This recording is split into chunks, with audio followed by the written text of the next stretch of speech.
অন্তরের অন্তঃস্থল থেকে প্রথমে আমি আন্তরিক প্রীতি, শুভেচ্ছা এবং অভিনন্দন জানাচ্ছি। সকলেই এখন বাড়িতে আছেন, এখন লকডাউন কন্টিনিউ চলছে। লকডাউনের আগে আমরা কি জানতাম? আমরা জানতাম মানুষের কাছে আমরা যাব, মানুষের সঙ্গে রিলেশনশিপ বিল্ড আপ করব এবং আমরা আমাদের ব্যবসা আরম্ভ করব। এবং যেভাবে আমরা মানুষের সঙ্গে প্রতিনিয়ত সকাল 7টা থেকে রাত্রি 10টা পর্যন্ত থাকতাম এবং মোটামুটি আমরা বাড়ির লোকের সঙ্গে সেরকমভাবে যোগাযোগ রাখতে পারতাম না, কিন্তু কোভিড-19-এর পরিপ্রেক্ষিতে আমরা কিন্তু অনেক কিছু শিখলাম। যেমন ধরুন, আমাদের জীবনে আমরা কেন পৃথিবীতে এলাম, আমাদের লক্ষ্যটা কি ছিল এবং আমরা কতটুকু কাজ করতে পেরেছি এবং কতটুকু কাজ করতে এখনো আমাদের বাকি আছে, সেগুলো নিয়ে আমরা চিন্তা ভাবনা করবার একটা অবকাশ পাচ্ছি। আমরা আমাদের নিজেদের শরীর সম্বন্ধে চিন্তা ভাবনা করতে পারছি। যেমন আমাদের একটু মেডিটেশন করা দরকার, আমাদের একটু ভালো মন্দ, ভালো অ্যাটিটিউড টাইপের বই পড়ার দরকার। সেগুলো কিন্তু আমরা এখন এই লকডাউন পিরিয়ডের মধ্যে আমরা কিন্তু টাইম পাচ্ছি। এবং যে জিনিসগুলো আমরা আগে জানতাম, যেমন যেমন ধরুন আমরা এই অনলাইনে প্রিমিয়াম জমা দেওয়া এবং ধরুন জুম মিটিং, এইগুলো কিন্তু আমরা আগে শুনেছি, কিন্তু আমরা কেউ ইমপ্লিমেন্টেশন করার সুযোগ পাইনি। এই কোভিড-19 কিন্তু আমাদের সেই সুযোগগুলো হাতে নাতে করার একটা বিরাট সুযোগ করে দিয়েছে। যেমন ধরুন, এবং আমাদের জীবন থেকে এপ্রিল মাস চলে গেছে, মে মাস চলে গেছে, জুন মাসে আমরা পা দিয়েছি, অর্থাৎ আমাদের জীবন থেকে 2টো মাস পেরিয়ে গেছে, কিন্তু আমরা কিন্তু আশাহত হইনি। যখন দেখবেন কোনো ক্রিকেট মাঠে ক্রিকেট খেলা হয়, মেঘলা আকাশ বা বৃষ্টির জন্যে কিন্তু খেলা কিন্তু বন্ধ হয় না। খেলাটা কি হয় বলুন তো? খেলার ওভারটা কমে যায়। 50 ওভারের খেলা থাকলে 30 ওভার কি 20 ওভারের খেলায় রূপান্তর করে দেয় আম্পায়াররা। কিন্তু তখন দেখবেন 50 ওভারের যে রানটা হওয়ার কথা ছিল, 30 ওভার হওয়ার পরেও কিন্তু দেখবেন রানটা কিন্তু তার থেকে বেশি ওঠে এবং সমপরিমাণ ওঠে। তার কারণটা কি? প্লেয়াররা তখন ভাবে আমাদের প্রতিটা বলে রান নিতে হবে।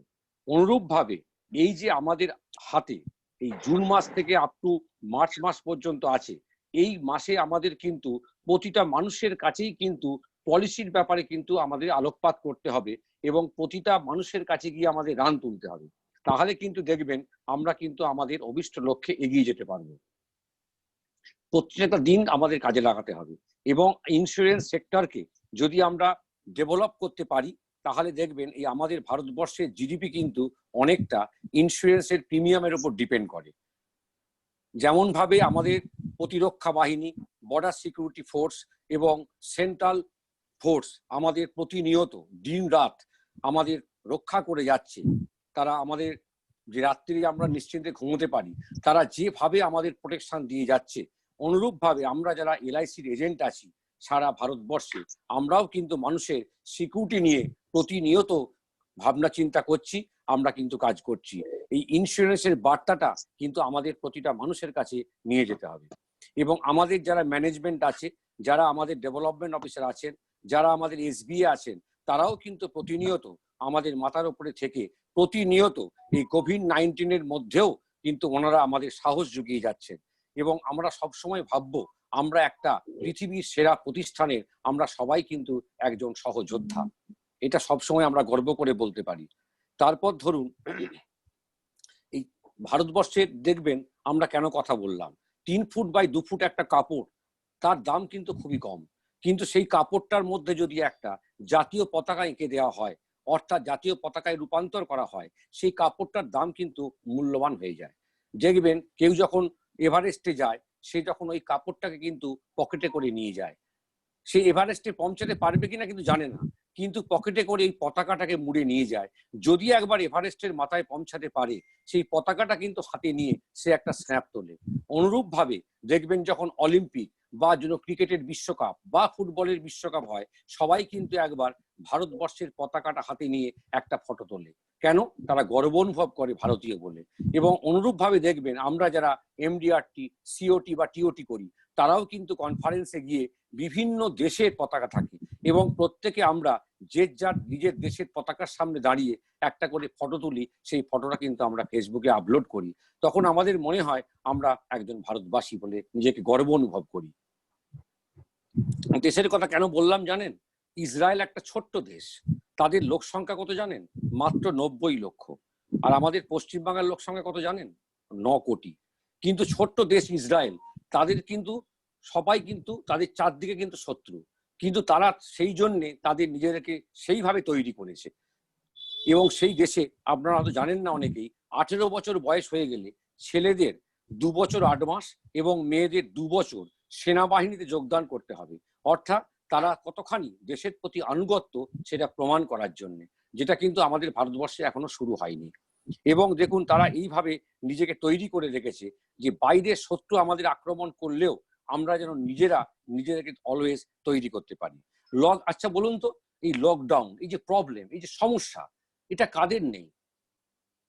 আপনারা যারা সদ্য ঢুকেছেন এলআইসিতে তাদের কাছে কোনো হয়তো প্রবলেমটা বুঝতে পারছেন না। আচ্ছা লড়াই ছাড়া বলুন তো, কোনো মানুষের জীবনে লড়াই ছাড়া কোনো জিনিস আছে? আপনি যদি কোনোদিন দেখবেন ডাক্তারের কাছে আপনার বাবা মা বা কোনো প্রিয়জনের যদি ইসিজি রিপোর্ট বা যদি আপনি গ্রাফটা দেখেন, দেখবেন এঁকে মেখে গেছে। তার মানে কি বলুন তো, তার জীবনটা চালু আছে। সেই গ্রাফের রেখা যদি স্ট্রেট লাইন দিয়ে যায়, দেখবেন সে ভদ্রলোকের হার্ট কিন্তু আর ঠিক জায়গায় নেই। অর্থাৎ এই যত আপনার জীবনের পথটা আঁকা বাঁকা হবে, তত দেখবেন আপনি এগিয়ে যাচ্ছেন। যখন আপনি কোনো রাস্তা দিয়ে হাঁটবেন, স্ট্রেট লাইন দিয়ে যদি হাঁটেন, দেখবেন বেশি দূর গিয়ে আপনি হাঁপিয়ে পড়বেন। কিন্তু এই রাস্তাটা গ্রামের মধ্যে দিয়ে, গাছপালার মধ্যে দিয়ে এঁকে বেঁকে যায়, আপনি অনেক দূর হাঁটবেন এবং আপনার কোনো আলস্য আসবে না। আচ্ছা বলুন তো, যখন ব্যাংকের ইন্টারেস্ট ছিল 14%, 13%, তখন এলআইসির এনডাউমেন্ট প্ল্যানের ইন্টারেস্ট কত ছিল? 7%, 8%। আমরা তখন এলআইসির কাজ করেছি। আচ্ছা তারপর কি হলো? ইউনিট 64, 4 বছর 3 বছরে টাকা ডবল। সমস্ত মানুষ এলআইসি থেকে পলিসি সারেন্ডার করে তারা সব 64-এ ইনভেস্ট করলো। তারপর কি হলো? মালহোত্রা কমিটি, এলআইসি প্রাইভেট হয়ে যাবে। আমরা সবাই আন্দোলন করলাম, পিকেটিং করলাম, ঘেরাও করলাম। তারপর কি হলো? আয়ার দিয়ে এলআইসি প্রাইভেট হয়ে যাবে। আবার আমরা আন্দোলন শুরু করলাম। প্রাইভেট ইন্স্যুরেন্স কোম্পানিতে বড় বড় কোম্পানির অফিসার, ম্যানেজমেন্টের লোক সব জয়েন করলো। দেখুন আমরা কিন্তু ঠিক এলআইসির জায়গাতেই আছি। তারপর কি হলো? 2008, 2009 ইউলিপ এলো, ন্যাব নেবে গেল, তখন কিন্তু আমরা তখনও কাজ করেছি। তারপর কি হলো? জীবন সরল, আমরা কিন্তু দেখুন কাজ করে যাচ্ছি। অর্থাৎ বাধা আসবে, যত বাধা আসবে আমরা তত নিজেকে আরো সম্পৃক্ত করব। তারপর কি হলো? লাস্টে আইপিও, এলআইসি প্রাইভেট হয়ে গেল, ফেসবুকে লেখালেখি শুরু হয়ে গেল। এলআইসি কিন্তু এলআইসির জায়গাতেই পড়ে আছে। অর্থাৎ কোভিড-19 একদিন চলে যাবে, কিন্তু দেখবেন এই কোভিড-19 যা করলো 50 বছরে যেটা আমরা করতে পারিনি। মানুষ বুঝেছে what is insurance need, what is medical insurance need. মানুষ বুঝেছে। এখন মানুষ আমাদের ডাকছে, এবং যদি দেখেন গুগলে প্রতিনিয়ত সার্চ হচ্ছে যে কোন কোম্পানি ইন্স্যুরেন্স প্রিমিয়াম কম, কার বেশি। অর্থাৎ দেখেছেন কোভিড-19 যেমন আমাদের অনেক কিছু শিক্ষা দিয়েছে, আবার কিন্তু আমাদের ভালোর দিকেও নিয়ে যাচ্ছে। এই 21 দিন লকডাউনটা কিন্তু অবস্থা আপনাদের এই। আচ্ছা আপনি মানুষকে বলুন তো, 21 বছর আপনি কি করে চালাবেন? তার মানে আপনার ফিনান্সিয়াল প্ল্যানিং ঠিক নেই। অর্থাৎ আপনাকে দেখতে খুব সুন্দর, আপনাকে গায়ের রং ফর্সা, আপনি জামা কাপড় খুব ভালো পরেছেন, কিন্তু আপনার হিমোগ্লোবিনের মাত্রা কম, আপনার সুগারের মাত্রা ঠিক নেই, আপনার প্রেসার ঠিক নেই। তার মানে আপনি ফিজিক্যালি ফিট নয়, ফিজিক্যালি আনফিট। অনুরূপ ভাবে আপনারাও ইন্স্যুরেন্সের যারা আপনাদের যারা অ্যাডভাইসার, তাদের সঙ্গে বসুন। কখনোই বলবেন না যে আমার সঙ্গে বসুন, আপনি বলুন আপনার যে ইন্স্যুরেন্স অ্যাডভাইসার তার সঙ্গে বসুন। আপনার যে ইন্স্যুরেন্স প্ল্যান, আচ্ছা দেখেছেন স্বাস্থ্যকর্মী, ডাক্তার, তাদের লাইফের বীমা 40 লক্ষ, 50 লক্ষ। আচ্ছা আপনার জীবনের বীমা কত? এটা কি একবার আপনারা দেখেছেন? দেখেননি। এগুলো দেখতে হবে আপনাদের। এগুলো মানুষ এখন বুঝেছে, মানুষ অনেক ভালোভাবে বুঝেছে। এবং প্রতিটা মানুষকে ফোন করুন, ফোন করে এলআইসির কথা বলবেন না যে আপনি কেমন আছেন, আপনার শারীরিক এবং মানসিক অবস্থা কেমন আছে। যদি কোনো প্রয়োজন হয় আপনি আমাকে ডাকবেন, সর্বদা আপনার পাশে আছি। যখন ফোনটা এরকম ভাবে করবেন না, দেখবেন ফোনটা একটা আন্তরিকতা আসবে। তখন শুধু আপনি এজেন্ট নয়, তখন আপনি তার একজন সমব্যথী হয়ে যাবেন। কোভিড-19 পরে ভারতবর্ষ এগ্রিকালচারের দিকে যথেষ্ট উন্নতি করবে। মেডিকেল ইন্ডাস্ট্রি এবং মেডিকেল রিসার্চ এবং আইটি ইন্ডাস্ট্রিতে প্রভূত উন্নতি হবে। এবং আমাদের কাছে বিভিন্ন পেপারের মাধ্যমে আমরা যেগুলো জানতে পাচ্ছি, বিভিন্ন দেশ থেকে প্রায় 50,000 কোম্পানি ভারতবর্ষে ব্যবসা করতে আসছে।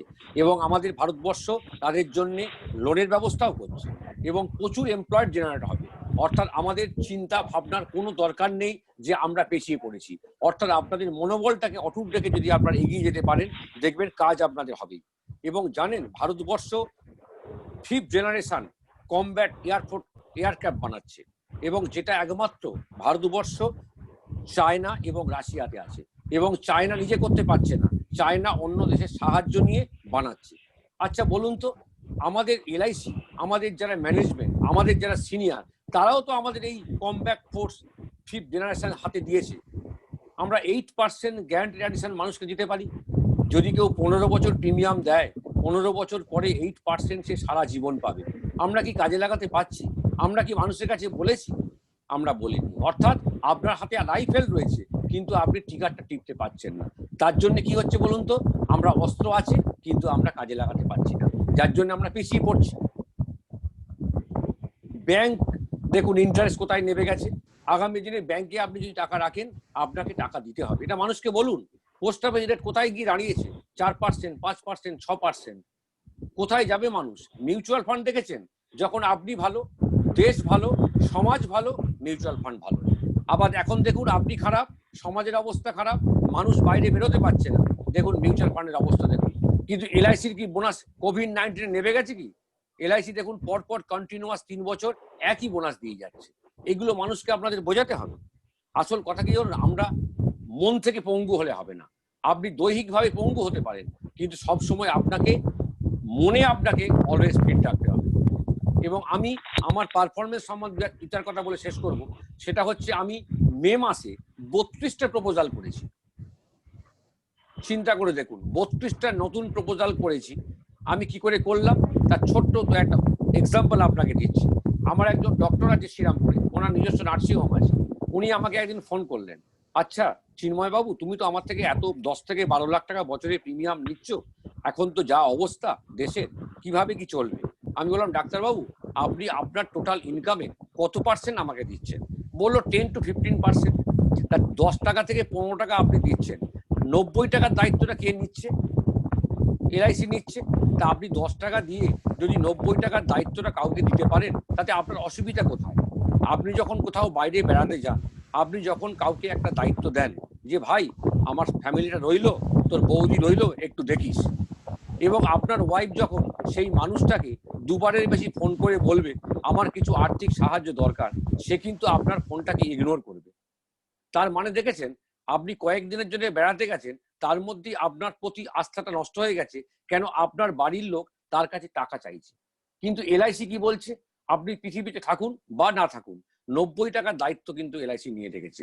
এটা মানুষকে বলুন। তখন ডাক্তারবাবু কি বললেন যে চিন্ময় খুব ভালো জিনিস বলেছে তো, 10 টাকা দিয়ে যদি 90 টাকার দায়িত্ব আমি এলআইসি কে দিতে পারি, তা আমার তো নার্সিংহোমের অনেক ডাক্তার, অনেক স্টাফ, অনেক আয়া, অনেক স্টাফ আছে, তা তাদের যদি আমরা ছোট ছোট পলিসি করে এই একটা সুরক্ষা বলয়ের মধ্যে আনতে পারি, তাহলে তো খারাপ হবে না। এবং দেখুন আমার পলিসি হয়ে গেল। অর্থাৎ কোন কনসেপ্টটা কোন মানুষের কাজে লাগবে, গ্রহণযোগ্য হবে, সেটা কিন্তু আপনি আমি কেউই জানি না। এগুলোকে আপনাকে ইমপ্লিমেন্ট করতে হবে, আপনাকে মানুষকে বলতে হবে। আসল কথা, আপনি হাঁ যদি না করেন, আপনার মুখে মাটিও ঢুকবে না। আপনি যদি হাঁ করেন, আপনার মুখে কিন্তু টাকাও ঢুকবে। তার মানে আমি কি বলতে চাইছি, মানুষকে বলতে হবে। যত আপনি মানুষকে বলবেন, দেখবেন অটোমেটিক আপনার কাজ হবে। একটু কষ্ট করুন। পেন খুব কম সময় মানুষের জীবনে থাকে, পেন সারা জীবন থাকে না। সাকসেসটা কিন্তু আপনার পার্মানেন্ট হয়ে যাবে। আপনি প্রথম জীবনে 5 থেকে 7 বছর, সে আপনি যদি ইন্স্যুরেন্স লাইনে থাকুন, লেখাপড়া লাইনে থাকুন, আপনি যে লাইনেই থাকুন, যে প্রফেশনে থাকুন, আপনি যদি জীবনের প্রথম 5 থেকে 7টা বছর প্রচুর পরিশ্রম করেন এবং ফোকাস থেকে কনস্ট্যান্ট করেন, দেখবেন আপনি কিন্তু আপনার লক্ষ্যপথে এগিয়ে যেতে পারবেন। আপনার কোনো সমস্যা হবে না। এখন আমরা ধরুন যারা এমডিআরটি, সিওটি বা টিওটি করি, আমাদের কিন্তু ইনকাম কিন্তু আমাদের কমবে না। কেন বলুন তো? আমাদের প্যাসিভ ইনকাম স্টার্ট হয়ে গেছে। আমাদের অ্যাক্টিভ ইনকাম যদি বন্ধও হয়ে যায়, প্যাসিভ ইনকাম কিন্তু বন্ধ হবে না। প্যাসিভ ইনকাম বলতে এটাই বোঝায়, আমি কিছু করব না, আমার ব্যাংকে টাকা ঢুকবে, তার মানে আমার রিনিউয়াল কমিশন। অনুরূপ ভাবে আপনি মানুষকে এটাও বলতে পারেন যে স্যার, এখন কিন্তু আপনার প্যাসিভ ইনকাম সম্বন্ধে ভাবনা চিন্তা করার সময় এসছে। কেন? আপনি সারা জীবন এইভাবে খাটতে পারবেন না। আজকে কোভিড-19 এসছে, পৃথিবীতে হয়তো আরো কোনো ভালো বড় মহামারী আসতে পারে, তখন আপনি কি করে সামলাবেন? তার জন্য প্যাসিভ ইনকামের জন্য আপনাকে জীবন শান্তির কথা ভাবতে হবে, আপনাকে জীবন উমঙ্গের কথা ভাবতে হবে। আজকে যে সন্তান আপনার কাছে আছে, আজ থেকে 15 বছর বাদে আপনি আমি পৃথিবীতে থাকবো কিনা কোনো গ্যারেন্টি তো নেই, কিন্তু আপনি যদি একটা ভালো প্ল্যান দিয়ে রাখেন আপনার সন্তানের জন্য, সে কিন্তু প্যাসিভ ইনকামটা বেঁচে থাকবে। অর্থাৎ যদি আপনি একটা জীবন উমং করেন, 15 বছর পর থেকে সে আজীবন একটা প্যাসিভ ইনকাম করবে। সে চাকরি বাকরি করুক বা না করুক, যে সেলফ এমপ্লয়েড পার্সন হয় বা ব্যবসা করে, তার একটা প্যাসিভ ইনকাম থাকবে। তাহলে কি হবে বলুন তো? এই যে 21 দিনের যে লকডাউনের ব্যাপারটা, মানুষ দিশাহারা হয়ে গেছে। মানুষ কি খাবে, কিভাবে এগোবে, তার ফ্যামিলির প্রোটেকশন কিভাবে দেবে, বাড়ির ইলেকট্রিক বিল, টেলিফোন বিল, ছেলেমেয়ের স্কুল কলেজের মাইনে কিভাবে চালাবে, তারা রীতিমতো চিন্তায় পড়ে গেছে। এই জিনিসগুলো মানুষকে যদি আমরা বোঝাতে পারি আমাদের ইন্স্যুরেন্সের সাবজেক্ট দিয়ে, দেখবেন আমরা কিন্তু ভালো রেজাল্ট পাবো। কোনো চিন্তা করার কোনো কারণ নেই। এলআইসি যেমন আছে, এলআইসির জায়গাতেই আছে। এলআইসি আমাদের মাথার উপরে যেভাবে প্রতিনিয়ত আমাদের কাজ করে যাচ্ছে। এবং আপনি জানেন, কিছু কিছু আমি আরো কিছু শেয়ার করা দরকার আছে। এই প্রিমিয়াম পয়েন্টে প্রায় নিয়ারলি 1 crore প্রিমিয়াম আমি এখানে জমা করেছি। কেন? বহু এজেন্টের প্রিমিয়াম আমার এখানে জমা পড়েছে। তারা রিনিউয়াল কমিশনটা যদি টাইমে পায়, ইনডাইরেক্টলি আমি হয়তো কিছু পাবো না, কিন্তু তারা যখন কমিশনটা পাবে না, আমার কথা ভাববে। চিন্ময়দার অফিসে আমরা রেগুলার গিয়ে প্রিমিয়াম জমা দিয়েছি।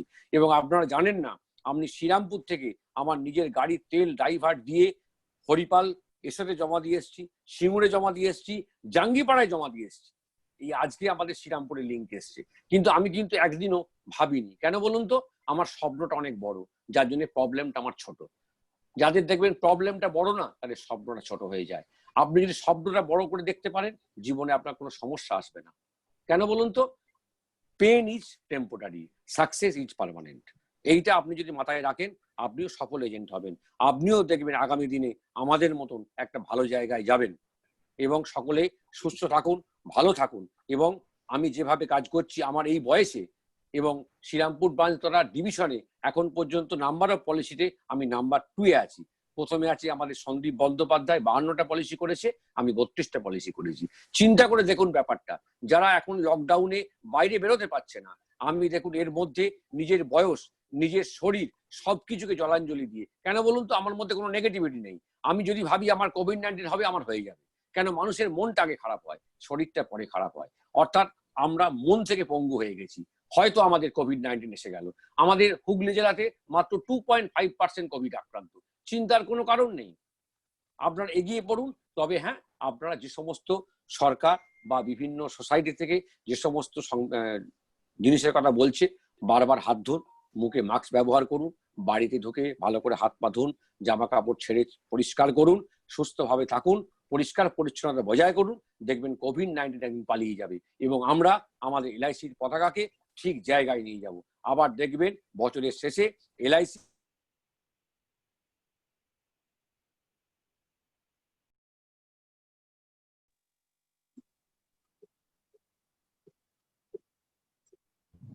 সকলের পরিবারের সুস্থ কামনা করে আমার বক্তব্য শেষ করলাম।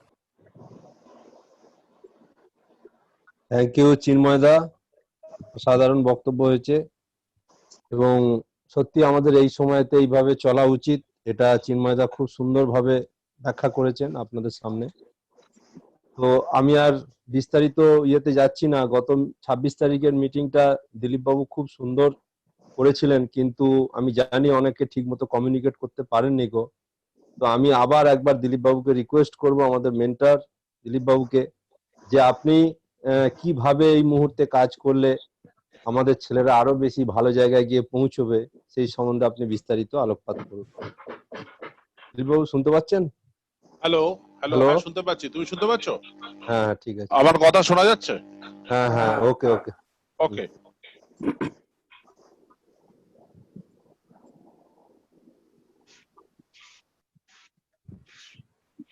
ওকে। গুড আফটারনুন ফ্রেন্ডস, সবাইকে স্বাগতম জানাই আজকে মিটিং এ। এর আগের দিন আমফানের পরবর্তীকালে 26 তারিখে যে মিটিং হয়েছে, আপনারা অনেকেই অনেক কিছু মিস করেছেন। আজকে আমরা শুরু করব সেখানকারই কিছু দিয়ে এবং নতুন করে কিছু দিয়ে। প্রায় 70 দিনের কাছাকাছি, 62-63 দিন লকডাউন, সাইকোলজিক্যাল লকডাউন হয়ে গেছে। ফিজিক্যাল ডিস্টেন্সিং বজায় রাখতে রাখতে ইমোশনাল ডিস্টেন্সিং বজায় রাখা শুরু হয়ে গেছে। সেই জায়গায় দাঁড়িয়ে প্রথমে আমরা কি আমাদের সংকল্পের সাথে কোনো বিকল্প কিছু ভাবনা চিন্তা শুরু করেছি? প্রথম কথা হচ্ছে Pioneers life insurance Pioneers is meant for MDRT. আমরা যে কোনো মিটিং শুরু করবার আগে বলি হু অ্যাম আই, আমরা তার সঙ্গে উত্তর দিই আই অ্যাম এমডিআরটি পায়োনিয়ার।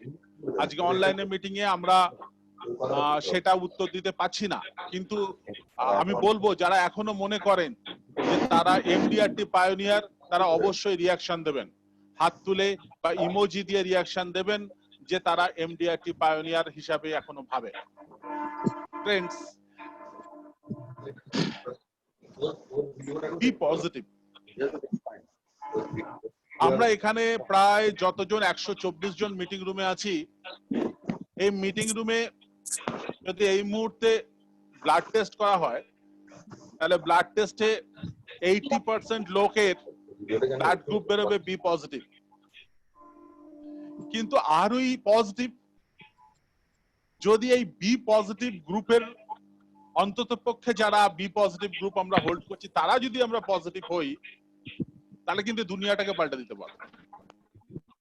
একটা কথা আপনাদেরকে বলি, মার্কেটিং লাইনে যারা আমরা কাজ করছি, আজকে আপনারা একটা জিনিস লিখে নিন, মাথা আর কথা এই দুটো সবসময় দাম দেবেন। মাথা আর কথা, কথা দিলে তা রাখার চেষ্টা করবেন, আর ঈশ্বর আপনাকে যখন মাথা দিয়েছে ব্যবহার করার চেষ্টা করবেন। এই মস্তিষ্ক অর্থাৎ আপনার শোল্ডারের উপর 6 ইঞ্চি, এই 6 ইঞ্চিটাই কিন্তু ওপরওয়ালা। আমরা বলি না আমি কি করব জানি না, ওপরওয়ালা জানে। অ্যাবসলিউটলি ওপরওয়ালাই জানে। ওপরওয়ালা মানে আপনার মাথা। আপনার মাথা যা ভাবছে, আপনার সাইকোলজি যা ভাবছে, আপনি তাই করছেন। ঘুম থেকে উঠে থেকে আমরা মৃত্যু দেখতে শুরু করি, কতদিনে মৃত্যুর সংখ্যা কত বাড়ছে, খুব কাছ থেকে নিরাপত্তাহীনতা দেখছি, খুব কাছ থেকে মৃত্যুর মিছিল দেখছি।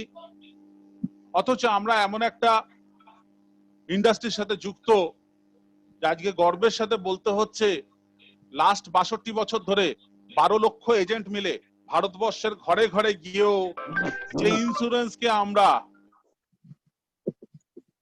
পরিণত করতে পারিনি, কোভিড-19 2 মাসের মধ্যে ভারতবর্ষের বুকে লাইফ ইন্স্যুরেন্সকে এসেনশিয়াল সার্ভিস হিসাবে পরিগণিত করে দিয়েছে। এবং আপনারা জানেন 24 April ministry of home affairs জারি করেছে ভারতবর্ষের বুকে life insurance industry is essential services. So যেটা আমরা এত দিন ধরে করতে পারলাম না, সেটা কিন্তু 2 মাসে কোভিড-19 করে ফেলেছে। আজকে আপনাদেরকে একটা কথাই বলবো, এই সাইকোলজিটাকে ব্যবহার করতে হবে। মনস্তত্ত্ব, মানুষের মন কি ভয়ঙ্কর আপনারা জানেন। আপনাদের একটা ছোট্ট গল্প সেদিন বলেছিলাম, অনেকে মিস করে গেছেন, ছোট্ট দিয়ে আমি শুরু করব। উগান্ডায় একজন অপরাধীর ফাঁসির আদেশ হয় এবং তাকে ফাঁসি দেওয়া হবে বলে ঠিক হয়। ফাঁসির আগের দিন রাত্রিবেলা তার কাছে এসে জিজ্ঞাসা করা হয় যে তুমি মারা যাবে, তোমার শেষ ইচ্ছার জন্য তোমার কাছে একটা অপশন দেওয়া হচ্ছে। কালকে তোমার গলায় দড়ি লাগিয়ে ঝুলিয়ে দেওয়া হবে, তাতে 5 মিনিটের জন্য তোমার ঘাটটা ভাঙতে সময় লাগবে, ঘাটটা ভাঙলে একটু তীব্র যন্ত্রণা হবে, বা সেই 5 মিনিট যন্ত্রণার পর তুমি মারা যাবে। দ্বিতীয় অপশন তোমাকে দেয়া হচ্ছে যে তোমার কাছে একটা কিং কোবরা সাপ আনা হবে, সেই কোবরা সাপটা তোমাকে ছোবল মারবে, 5 সেকেন্ডের মধ্যে তুমি মৃত্যুর কোলে ঢলে পড়বে। তোমার কাছে অপশন দেয়া হলো তুমি কোন ধরনের মৃত্যুটা চাও। সেই অপরাধী যার পরের দিন সকাল সে ভাবলো যখন মরতেই হবে, তখন লাস্টের সময় এত কষ্ট করে কি দরকার, দ্বিতীয় অপশনটা সে নেয়। এবং পরের দিন সকাল 6টার সময় সে যখন স্নান করে দাঁড়িয়ে থাকে, দূর থেকে যখন একটা মানুষকে দেখে, সে হাতে একটা কালো রঙের কিং কোবরা সাপ নিয়ে আসছে, তার শরীর থেকে 6 ফুট দূরে যখন কিং কোবরা সাপটাকে নিয়ে সে লোকটা এলো, তার মাথায় যখন কাপড় পরিয়ে দেওয়া হলো, কালো কাপড়, ঠিক কাপড়টা পরিয়ে দেওয়ার পর পাশ থেকে একজন মানুষ একটা সিরিঞ্জে করে ডিস্টিল ওয়াটার নিয়ে এসে তার হাতের মধ্যে পুশ করে। এবং অদ্ভুত ব্যাপার, 15 সেকেন্ডের মধ্যে 15 সেকেন্ডের মধ্যে সে মৃত্যুর কোলে ঢলে পড়ে। এখানেই শেষ নয়, আশ্চর্যটা এর পরে সেই বডির পোস্টমর্টম হয় এবং পোস্টমর্টমের পর দেখা যায় যে তার বিষক্রিয়ায় মৃত্যু হয়েছে। সাইকিয়াট্রিস্টের টিম বসে দেখে এবং তারা যখন অ্যানালাইসিস করে বিজ্ঞানসম্মত ভাবে, সে অ্যানালাইসিসে তারা যেটা উপনীত হয় সিদ্ধান্তে যে তার মনের মধ্যে এত ভয় কাজ করেছে, তার মনের মধ্যে এত নেগেটিভিটি কাজ করেছে, এত মৃত্যু ভয় কাজ করেছে যে সে ভেবেছে তাকে কিং কোবরা কামড়েছে, তার পয়জন উৎপন্ন হচ্ছে, টক্সিক, এবং সে পয়জনের জন্য সে কিন্তু মারা গেছে। ভাবতে পারেন যে সাইকোলজি, হিউম্যান সাইকোলজি কত পাওয়ারফুল। আপনি যা ভাববেন তাই হবে। সেই জন্য বন্ধু একটা কথা আজকে আপনাদের বলি, লিখে রাখুন, মাথা এবং কথা। যদি কাউকে কথা দিয়ে থাকেন, যদি নিজেকে কথা দিয়ে থাকেন এই ইন্ডাস্ট্রিতে আপনি কি করবেন, তাহলে সে কথা রাখার চেষ্টা করবেন। আর মাথাকে দিয়েছে ভগবান ব্যবহার করবার জন্য। মাথাকে আমাদের সৎভাবে যদি ব্যবহার করতে পারি, এই মুখেই জয়, এই মুখেই ক্ষয়। মুখটা যেভাবে ব্যবহার করবেন সেইভাবেই আপনার কিন্তু ভবিষ্যৎ নির্ধারিত হবে। কোভিড-19 নিয়ে সারা দিন ধরে আমাদের বিভিন্ন ধরনের চর্চা হচ্ছে, বিভিন্ন চর্চায় আমরা বিভিন্ন ধরনের জিনিস জানছি। আজকে আমি আমার শেয়ারিংটা শুরু করব। আমার কি অবজারভেশন, এই অবজারভেশনসটা আপনাদেরও কাজে লাগবে।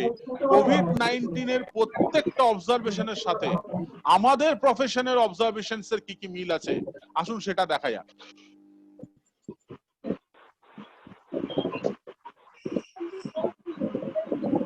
দেবাশিস, দেবাশিস শোনা যাচ্ছে? হ্যাঁ বলুন, শোনা যাচ্ছে, ঠিক আছে। একটু দেখো তো সাইডটা, হ্যাঁ স্ক্রিন শেয়ারিংটা একটু দেখো। স্ক্রিন শেয়ারিং হচ্ছে, অসুবিধা নেই।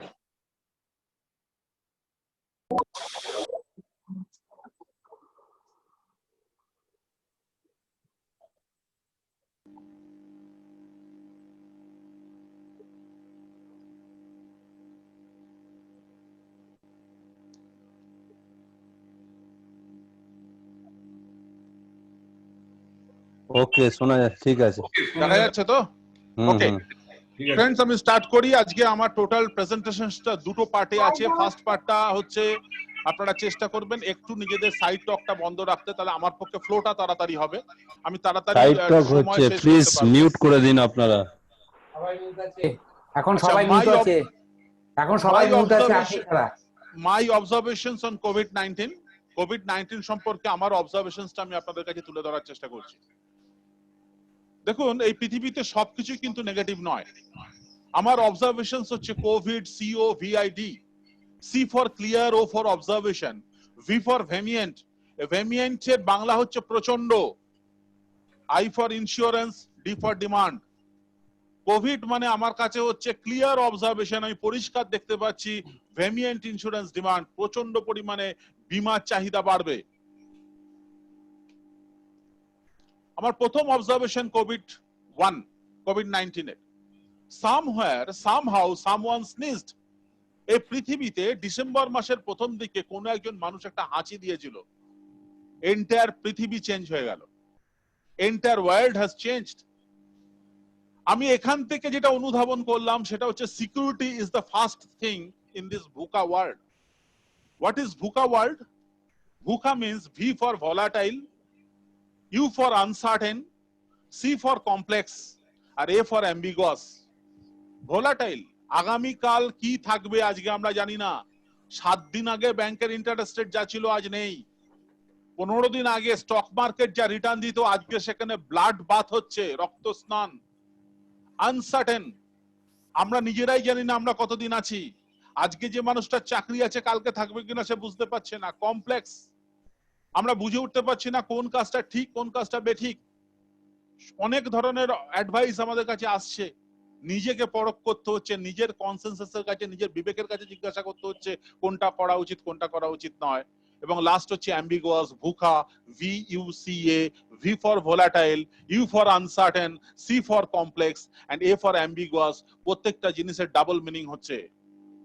তো এন্টায়ার ওয়ার্ল্ড দাঁড়িয়ে আছে এখন VUCA ওয়ার্ল্ড। এইখানে দাঁড়িয়ে আমরা যেটা শিখলাম, প্রথম যেটা শিখলাম সেটা হচ্ছে security. Security is the first thing in this VUCA world.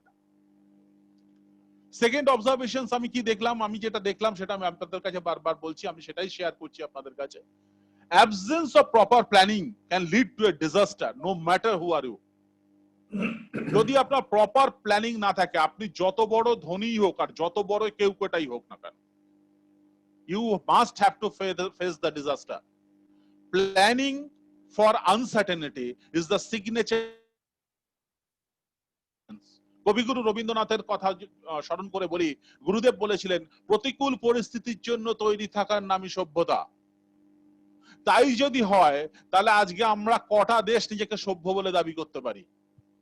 So একটা জিনিস মাথায় রাখবেন, প্ল্যানিং ফর আনসার্টেনিটি, আনসার্টেনিটির জন্য প্ল্যানিং করাটা তাদেরই লক্ষণ যারা সভ্য। So civilised person must think for their protection. কোভিড-3 আমার অবজারভেশন, এটা আপনারা অনেকের কাছ থেকে শুনেছেন, আপনারা নিজেরাও লক্ষ্য করেছেন যে কস্ট অফ লিভিং, বেঁচে থাকার খরচ কস্ট অফ লাইফস্টাইলের থেকে অনেক কম। দেখুন আমরা কম্প্রোমাইজ করিনি, আমরা কম্প্রোমাইজ করিনি লাঞ্চের সাথে, ব্রেকফাস্টের সাথে, আমরা কম্প্রোমাইজ করিনি ডিনারের সাথে, কিন্তু আমরা কোথায় কম্প্রোমাইজ করেছি? দিন হ্যাং আউট করা, বাইরে গিয়ে খাওয়া, 2000 টাকা বিল করা, কোনোদিন পাস্তা খাওয়া, কোনোদিন চাইনিজ খাওয়া, আমরা কিন্তু কোনোদিন বিরিয়ানি খাওয়া, আমরা কিন্তু কম্প্রোমাইজ করেছি এবং আমরা ভালো আছি। ফর গড সেক, আমরা পরিবারের সাথে একসাথে বসে সামান্য খাবার খাচ্ছি, বড় তৃপ্তির খাওয়া খাচ্ছি। এ বড় কঠিন শিক্ষা আমাদের সামনে। Cost of living is much lower than cost of lifestyle. পরবর্তীকালে কোভিড-4 আমি কি অবজারভেশনস দেখলাম যেটা আপনাদের সাথে শেয়ার করতে চাই। এতদিন ধরে এত কথা বলা হয়েছে, আমি আমার ইউনিটের কথা বলি। আমার ইউনিটে আমি হোয়াটসঅ্যাপ গ্রুপে যখন কোনো মেসেজ ছাড়তাম, আপনি লক্ষ্য করে দেখবেন আমাদের পায়োনিয়ার্স গ্রুপেও আছে, আজ থেকে 1.5 থেকে 2 মাস আগে 5 to 10% স্টুডেন্ট তারা রিপ্লাই করতো, 90% সাইলেন্ট স্পেকটেটরস। তাদেরকে যখন বলা হতো তারা বলতো আমরা মেসেজ লিখতে পারি না, আমরা হোয়াটসঅ্যাপ দেখতে পারি না। আজকে যারা এই কথা বলতো তারা আজকে জুম মিটিং এ অংশগ্রহণ করছে। This is the change. Only challenge can make a change. আর জর্জ বার্নার্ড শ কি বলেছে? তিনি বলেছেন তার কথায়, ইম্পসিবল উইদাউট চেঞ্জ। সাফল্য কিন্তু পরিবর্তন ছাড়া সম্ভব নয়। So this is my fourth observations, যে যেই মুহূর্তে চ্যালেঞ্জ আমাদের কাছে এসছে সঙ্গে সঙ্গে আমরা চেঞ্জ হওয়া শুরু করে দিই। তখন যারা চেঞ্জ হওয়া শুরু করে দিয়েছি তারা কিন্তু নিঃশব্দে সাকসেসের দিকে এগোচ্ছি। মাই অবজারভেশনস কোভিড-5, উইদাউট ফর্মাল এডুকেশন, আমরা কত সেমিনারে গেছি, কত মিটিং এ গেছি, কত জায়গা আমাদের নিড বোঝানো হয়েছে, কত জায়গা আমাদের আমরা বুঝে গেছি নিড কোনটা, আজকে আমরা বুঝে গেছি ওয়ান্ট কোনটা। আমরা আজকে বুঝে গেছি সপ্তাহে চালটা বাড়িতে এনে রাখতে হবে, আর কিছু এনে রাখা হোক না হোক। আজকে নিড আর ওয়ান্টের জন্য আমাদের কিন্তু কোনো সেমিনারে যেতে হয়নি। উইদাউট ফর্মাল এডুকেশন আমরা কিন্তু নিড এবং ওয়ান্ট, আমরা শুধু নয়, আমাদের যে would be prospect, would be policy holder, তারাও কিন্তু নিড আর ওয়ান্টের পার্থক্য বুঝে গেছে। কোভিড-6 more or less all are now becomes little bit serious. আপনি আমি আমরা প্রত্যেকেই কোনো একটা জায়গায় একটু সিরিয়াস হয়ে গেছি। কি ব্যাপারে? ফার্স্ট হচ্ছে family coverage.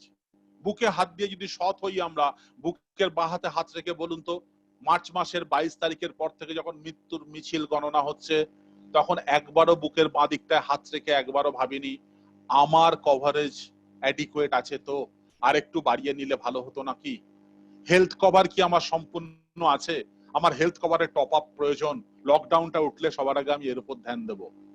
Passive income, Covid advance দিল এলআইসি, তাতে 25,000 টাকা করে ঢুকলো অ্যাকাউন্টে।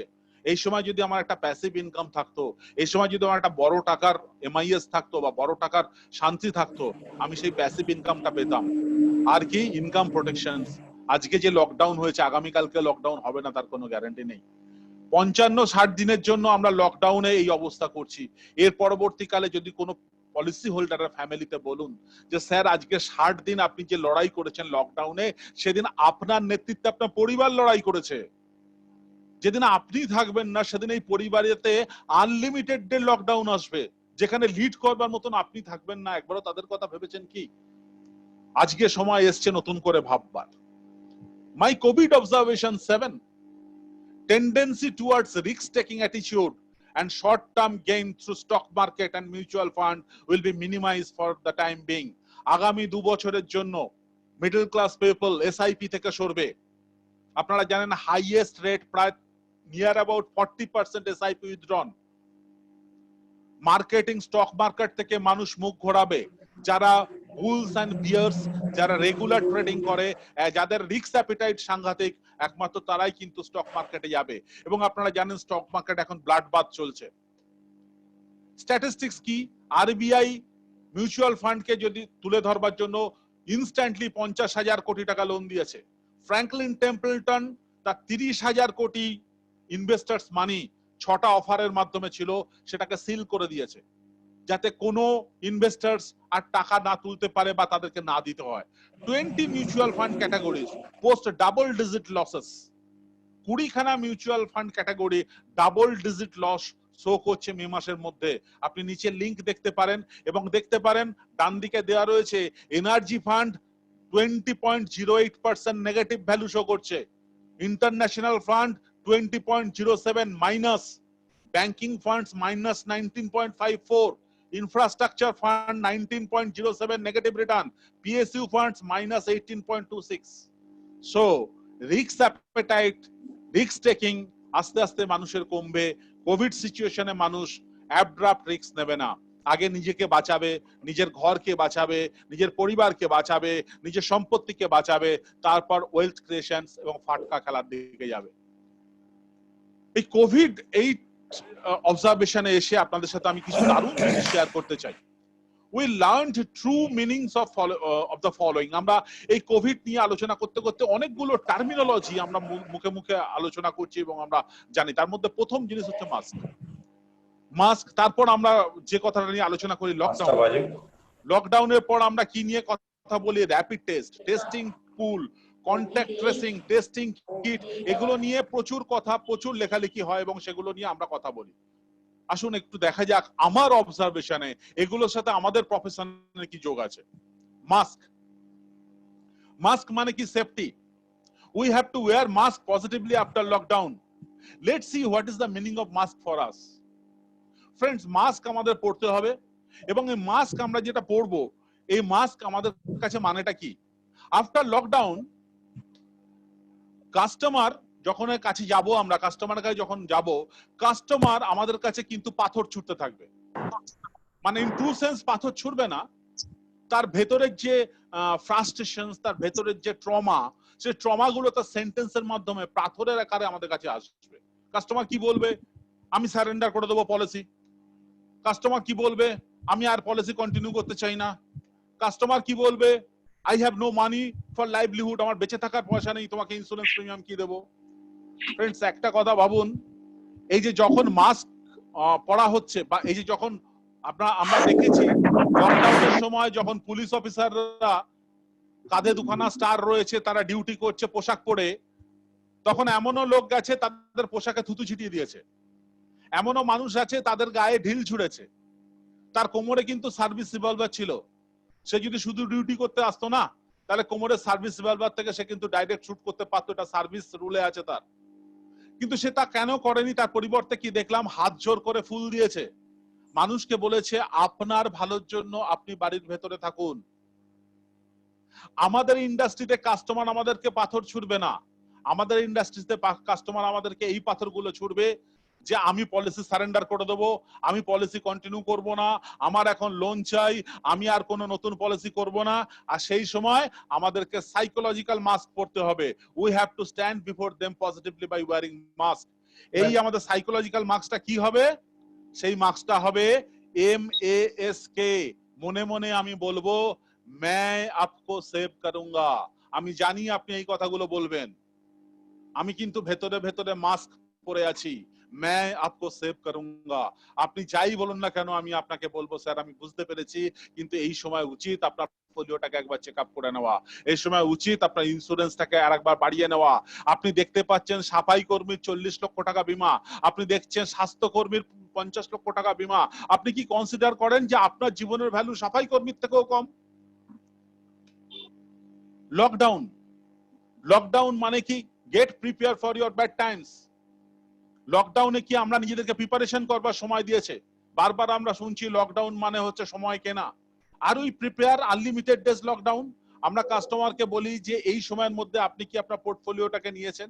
We have learn to create passive income instead of making physical assets. আমরা কিন্তু এখন বুঝতে পেরে গেছি যে মানুষটার 1 কোটি টাকা অ্যাসেট রয়েছে, যার 1 কোটি টাকার একটা বাংলো বাড়ি রয়েছে, লকডাউন পিরিয়ডে সে কিচ্ছু দেয়নি। কিন্তু যার 1 কোটি টাকা শান্তি আছে সে কিন্তু নিশ্চিন্তে 50,000 টাকা করে মাসে পেয়েছে। একটা জিনিস জেনে রাখবেন, ইন্ডিয়ান টেন্ডেন্সি হচ্ছে ইন্ডিয়ানরা হচ্ছে 60 বছর বয়সের পর অ্যাসেট রিচ হয়, ক্যাশ রিচ নয়। অ্যাসেট রিচ মানে 60 বছর বয়সের যে কোনো ব্যক্তির কাছে যান, তার 2 বিঘা জমি আছে, তার নয়তো তার 2টো বাড়ি আছে, কিছু জুয়েলারি আছে, কোনো জায়গায় ক্ষেত খামার আছে, কিন্তু তাদের কাছে ক্যাশ নেই। অথচ বিদেশে যান, ডেভেলপ কান্ট্রিতে যান, তারা কিন্তু অ্যাসেট রিচের থেকে তারা জানে যে যখন আমরা বয়স্ক হব, 60 ইয়ার্স এন্ড 65 ইয়ার্সে যাব, তখন আমাদের কাছে ক্যাশের প্রয়োজন। সেই শিক্ষাটা কিন্তু লকডাউন পিরিয়ডে আমরা নিয়েছি। আমার মনে হয়েছে যে এবার ইন্ডিয়ানরা ভাবতে শুরু করেছে যে অ্যাসেট রিচের থেকে ক্যাশ রিচ হওয়া অনেক বেশি জরুরি। র্যাপিড টেস্ট, আমরা র্যাপিড টেস্ট মানে কি র্যান্ডম প্রসপেক্টিং। র্যাপিড টেস্ট মানে কি বলছে দেখো এতজনকে আমাদেরকে কোভিড টেস্টিং করতে গেলে প্রচুর খরচ, তাহলে আমাকে কি করতে হবে? তাহলে র্যাপিড টেস্ট করতে হবে। র্যাপিড টেস্ট মানে কি 10 জনের লালারস নিয়ে একসাথে একটা র্যাপিড টেস্ট পরীক্ষা করো, সেখানে যদি নেগেটিভ আসে 10 জনের নেগেটিভ, যদি এই সেখান থেকে একবারও পজিটিভ আসে তাহলে 10 জনকে আলাদা আলাদা ভাবে টেস্ট করো। এই যে র্যান্ডম প্রসপেক্টিং, র্যাপিড টেস্ট আমার কাছে হয়ে এসেছে র্যান্ডম প্রসপেক্টিং। বলছে কোভিড যুদ্ধে জিততে গেলে তোমাকে র্যাপিড টেস্ট করতে হবে। আমি আপনাকে বলি, আপনার ইন্স্যুরেন্স প্রফেশন যুদ্ধে যদি জিততে হয় আপনাকেও র্যাপিড টেস্ট করতে হবে। র্যাপিড টেস্ট মানে হচ্ছে random prospecting. prospecting to get success in your profession, random prospecting is needed. আর আপনারা জানেন প্রসপেক্টিং এর মেথড কি? Suspecting, prospecting, fact finding, need generation, objection handling, sales closing and relationship marketing. এ নিয়ে পরে একদিন ডিটেল আলোচনা করা যাবে। শুধু একটা জিনিস জেনে রাখুন যে আপনি আমি কি র্যাপিড টেস্টিং করি, আমার কি র্যাপিড প্রসপেক্টিং হচ্ছে, র্যান্ডম প্রসপেক্টিং হচ্ছে না।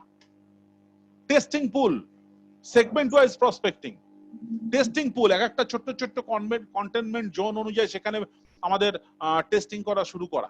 সেই টেস্টিং পুল অনুযায়ী আমরা কি সেটা করতে পারছি? আমাদের ক্ষেত্রে আমরা আমাদের প্রফেশনে সেটা কি?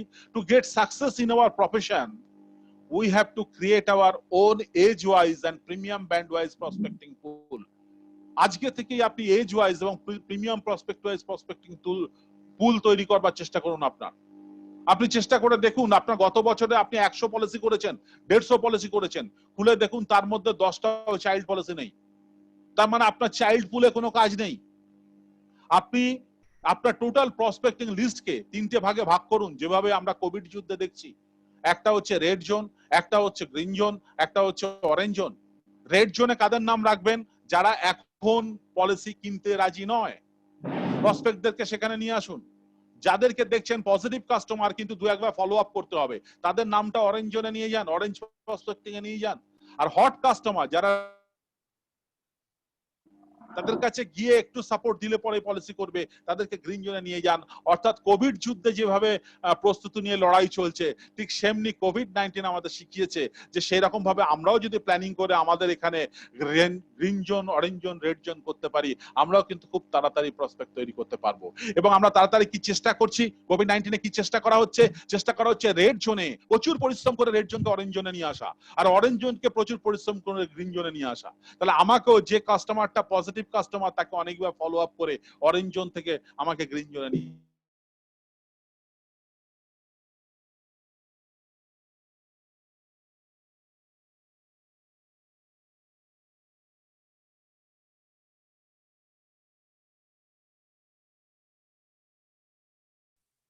দিলীপ দা সাউন্ড চলে গেছে, একটু দেখুন, আপনার সাউন্ড অফ হয়ে গেছে।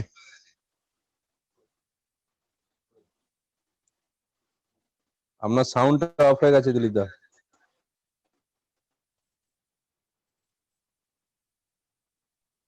এ বন্ধ করে দিও। এখন শোনা যাচ্ছে? হ্যাঁ, ঠিক ওকে। আছে, ঠিক আছে। হ্যাঁ, ওই যে আশিস ওখানে করেছিল তো সেজন্য বন্ধ হয়ে। হ্যাঁ, ইয়েস।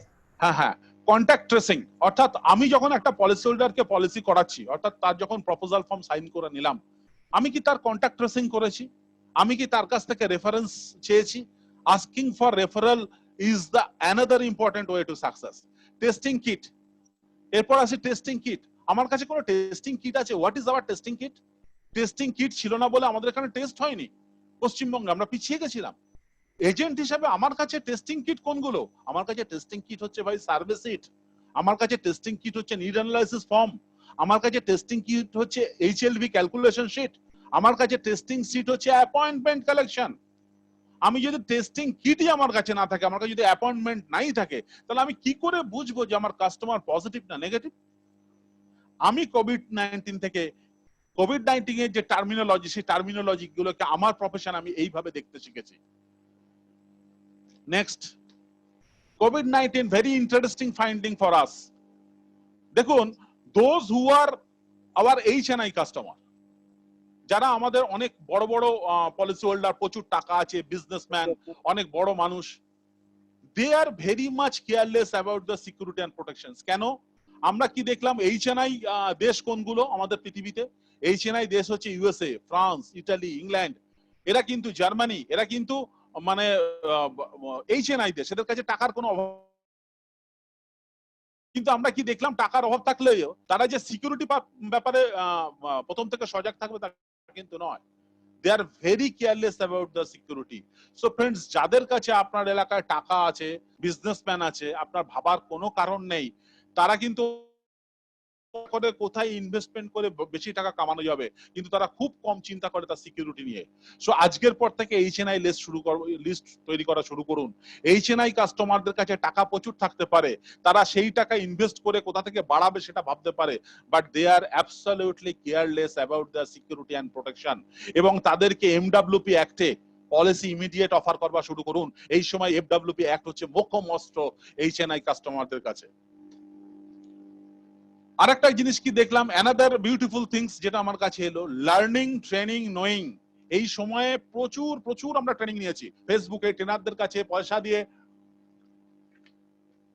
কিন্তু একটা জিনিস পরিষ্কার বোঝা যাচ্ছে, যে to win the battle you have to act fast. আপনি দেখুন, আমরা সবাই জানে এই পৃথিবীতে কি করা উচিত, কিন্তু কারা আগে অ্যাক্ট করলো? Vietnam, South Korea, they won the battle, তারা কিন্তু জিতে গেল। সেই জন্য শুধুমাত্র জানাটাই শেষ কথা নয় বন্ধু, অ্যাক্ট করাটা হচ্ছে সব থেকে বড় কথা। যা জেনেছি সেটা ইমিডিয়েটলি, যা যা ট্রেনিং নিয়েছি ইমিডিয়েটলি তা কিন্তু অ্যাক্ট করা শুরু করতে হবে। নেক্সট, আরেকটা জিনিস যেটা ভেরি ইম্পর্টেন্ট, আমি যেটা শিখেছি, প্রতি মুহূর্তে ICMR থেকে, হেলথ ডিপার্টমেন্ট থেকে, গ্লোবাল হু থেকে সবাই প্রত্যেক দিন day to day data analysis দিচ্ছে। আগামী দিনে কিন্তু ডেটা ওয়ার আসতে চলেছে। আর আমাদের কাছে কি পর্যাপ্ত ডেটা আছে? আমরা কি ডেটা অ্যানালাইসিস করি? Regular analysis and keeping updated performance data is the key factor to reach our desire goal and win the battle. আমরা কি দেখেছি? আমরা কি আমাদের age, gender, profession, income wise আমাদের ডেটা সাজানো আছে? আমার লাস্ট 200 কাস্টমারের মধ্যে এজ ওয়াইজ ডেটা সাজানো আছে, জেন্ডার ওয়াইজ ডেটা সাজানো আছে। তাহলে যদি সাজানো থাকে খুব ভালো, না থাকলে ইমিডিয়েটলি সেগুলো শুরু করতে হবে। বড় যুদ্ধ জিততে গেলে ডেটা কিন্তু আপনাকে সাহায্য করবে। Are we maintaining the data, how many customer. একটা কথা জেনে রাখবেন, আপনার কাছে যে কাস্টমারটা আপনার এজেন্সি নেওয়ার পর একটা প্রপোজাল ফর্মে সই করেছে, আজকের পর থেকে মনে করুন সেই কাস্টমারটা আপনার অ্যাসেট। এই অ্যাসেটটা দু রকম অ্যাসেট হতে পারে, একটা হচ্ছে পারফর্মিং অ্যাসেট, একটা হচ্ছে নন পারফর্মিং অ্যাসেট। পারফর্মিং অ্যাসেট কোনটা? যে কাস্টমার গুলো আপনার এখনো রিনিউয়াল প্রিমিয়াম দিচ্ছে, ইনফোর্স পলিসিতে চলছে। আর নন পারফর্মিং অ্যাসেট কোনটা? যাকে একদিন পলিসি শুরু করেছিলেন কিন্তু আজকে তিনি বন্ধ করে দিয়েছেন। পৃথিবীতে যে কোনো কোম্পানির হেলথ বিচার হয় NPA এবং PA দিয়ে, নন পারফর্মিং অ্যাসেট এবং পারফর্মিং অ্যাসেট দিয়ে। আমরা কজন স্পেশাল ড্রাইভ দিয়েছি যে NPA কে PA তে কনভার্ট করবার জন্য। This is the high time, non performing asset কে পারফর্মিং অ্যাসেটে কনভার্ট করা। ইমিডিয়েটলি নিজেরা একখানা আপনাদের লাস্ট 1-2 বছরের মধ্যে বন্ধ হয়ে যাওয়া পলিসি হোল্ডারদের লিস্ট তৈরি করুন। লিস্ট তৈরি করে ফোন করুন, ফোন করে বলুন, স্যার আমরা খুব কাছ থেকে মৃত্যুকে দেখছি, সময় ভীষণ খারাপ যাচ্ছে, আপনি পলিসিটা বন্ধ করে দিয়েছিলেন, আমার মনে হয় পরিবারের দিকে একবার ফিরে তাকানোর বোধহয় সময় এসছে, আপনি একবার চিন্তা করে দেখুন, চেষ্টা করুন পলিসিটাকে চালাতে। আর একান্ত যদি ও পলিসিটা আপনার বন্ধ হয়ে গিয়ে থাকে, ন্যূনতম প্রিমিয়ামে বড় টাকা রিস্ক কভারেজ নিয়ে আপনি একটা পলিসি চালু করুন, যাতে আপনার পরিবারটা সুরক্ষিত থাকে। We can start our dialogue. আমরা নন পারফর্মিং অ্যাসেটকে পারফর্মিং অ্যাসেটে কনভার্ট করার চেষ্টা করি। অবজারভেশন 12 এ চলে আসি। Insurance advisor professions will take a U turn. এটা রিসার্চ বলছে, first it will come down, then it will make a U turn. অর্থাৎ অক্সফোর্ড বিশ্ববিদ্যালয়ের একখানা স্টাডি বলছে, তারা রিসার্চ অলরেডি শুরু করে দিয়েছে। সে স্টাডিতে বলছে যে আফটার কোভিড ইন্স্যুরেন্স প্রফেশন একমাত্র যেটা কিন্তু ইউ টার্ন নেবে। কারণ এতদিন পর্যন্ত অন্ন, বস্ত্র, বাসস্থান ছিল ফান্ডামেন্টাল ডিমান্ড, তার সাথে তিনটে জিনিস যুক্ত হয়ে গেল, সেটা হচ্ছে সুরক্ষা, চিকিৎসা আর শিক্ষা। অন্ন, বস্ত্র, বাসস্থান, সুরক্ষা, চিকিৎসা, শিক্ষা, এটা হচ্ছে আফটার কোভিড ওয়ার্ল্ড। সেই জন্য কিপ পেশেন্স, একটু ধৈর্য রাখুন, 22 গজে ব্যাট নিয়ে দাঁড়িয়ে থাকুন। কিছু বল বাউন্সার আসবে, কিছু বল বাম্পার আসবে, কিছু বল হয়তো গায়ে এসেও লাগবে, কিন্তু রিটায়ার্ড হার্ট হয়ে কিন্তু প্যাভিলিয়নে ফিরে যাবেন না। 22 গজে দাঁড়িয়ে থাকলে লান কিন্তু আপনার আসবেই আসবে, গ্যারান্টি। স্ট্যাটিস্টিক্স আমি এখানে আপনার দেখাচ্ছি না, শুধু এইটুকুন বলি, একটু এগিয়ে যাই তাড়াতাড়ি। COVID-14 এ যাই। As because we all are witnessing death uncertainty very closely, আমরা সবাই দেখছি অনিশ্চয়তা এবং মৃত্যুকে খুব কাছে থেকে। So making relationship will come first in future than the personal interest. আপনি দেখবেন মানুষের সাথে সম্পর্ক করাটা আমাদের কাছে অনেক বড় পাওয়ারফুল টুল হিসেবে দেখা দেবে আগামী দিনে। আবার hidden talents are coming out. আপনারা দেখেছেন আমাদের মধ্যে অনেকেই এখন বেরিয়ে এসেছি, আমরা ভালো রান্না করি, আমরা ভালো চুল কাটতে পারি, আমরা ভালো মপিং করতে পারি, ঘর গোছাতে পারি, অনেক ভালো গুণ আমাদের ভেতরে লুকানো ছিল। COVID-19 সেই গুণগুলো বেরিয়ে এসেছে। আমরা অন্যের উপর নির্ভরশীলতা ছেড়ে দিয়েছি। পাড়ার যে সমস্ত ডাক্তারদের 100 জন পেশেন্ট হতো, সেখানে 10 জনও পেশেন্ট হচ্ছে না। আমরা ভালো আছি, আমরা ওষুধ না খেয়েও ভালো আছি, COVID-19 এ ভালো আছি। ভাবুন নেচার কি ঘুরিয়ে দিচ্ছে আমাদেরকে। COVID-16 সোশ্যাল ডিস্টেন্সিং আমাদের শিখিয়ে দিয়েছে। দূরে থাকলেও যদি আমাদের শিকড়ের টান বজায় থাকে, তাহলে দূরে থাকেও কিন্তু আমরা স্টে কানেক্টেড থাকতে পারি।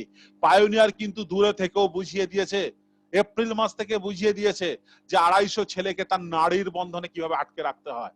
পায়োনিয়ার কিন্তু সেটা করেছে। COVID-17 we have learned the process of online premium. আমরা অনলাইন প্রিমিয়াম শিখিয়েছি। আমাদের অলরেডি 15 থেকে 20% কাস্টমারকে অলরেডি শিখে গেছে অনলাইন প্রিমিয়াম দেওয়ার কথা। এতে কি জিনিসটা হয়েছে বলুন তো? সকাল থেকে উঠে যে 5% এর জন্য আমরা ঘুরে বেড়াতাম, সেই নির্ভরতা অনেক কমে গেল। এবার আমাদের হাতে যে সময় আসছে, পুরো সময়টাই আমরা 35% এর জন্য ব্যয় করব নতুন ব্যবসার জন্য। COVID-18 একটা অদ্ভুত হিউম্যানিটি শিখিয়ে দিয়ে গেল, যেটা শেখালো আর্ট অফ লিভিং। এতদিন আমরা শিখেছিলাম আর্ট অফ লিভিং, এর পর আমরা শিখলাম আর্ট অফ গিভিং। আমাদের যার যতটুকু সামর্থ্য আছে, সে হাতে করে যদি কাউকে সামান্য কিছু ফুড গ্রেনস, কিছু খাবার, কিছু টাকা দিতে পারি, মনটা কেমন যেন ভালো হয়ে যাচ্ছে এখন কিছু দিতে পারলে। এবং আমি আপনাকে বলি, নিচে একটা কথা লিখেছি, আমার সাথে আপনারাও মনে মনে পড়ুন। আমি আপনাদেরকে অনুরোধ করব, আমরা যদি কারোর সামান্য উপকার করতে পারি, আমাদের কোনোদিন খারাপ হবে না, এটা নিশ্চিত। আমরা প্রতিদিন কিছু না কিছু মানুষকে উপকারের দিকে এগিয়ে নিয়ে যাচ্ছি। COVID-19 এর লাস্ট যেটা আমি বলি, last and final observations COVID-19। দেখুন COVID-19 কে এত রিসার্চাররা আটকাতে পারছে না কেন? কারণ প্রতিনিয়ত সে নিজেকে ইনোভেট করছে, প্রতিনিয়ত সে নিজেকে চেঞ্জ করছে, প্রতিনিয়ত সে নিজেকে মিউটেট করছে, এবং সেই জন্য সে কিন্তু আনস্টপেবল। আজ আমি আপনি যদি প্রতিনিয়ত নিজেকে ইনোভেট করতে থাকি, প্রতিনিয়ত নিজেকে যদি চেঞ্জ করতে থাকি, তাহলে আমরাও কিন্তু আফটার COVID-19 এ আনস্টপেবল ইন্স্যুরেন্স অ্যাডভাইজার হিসেবে আত্মপ্রকাশ করতে চলেছি। একটা জিনিস মাথায় রাখবেন, চেঞ্জ হন, নিজেরা হতে শুরু করুন। People who change after change will survive. যে মানুষ চেঞ্জ হওয়ার পর নিজেকে চেঞ্জ করে, সে সার্ভাইভ করে।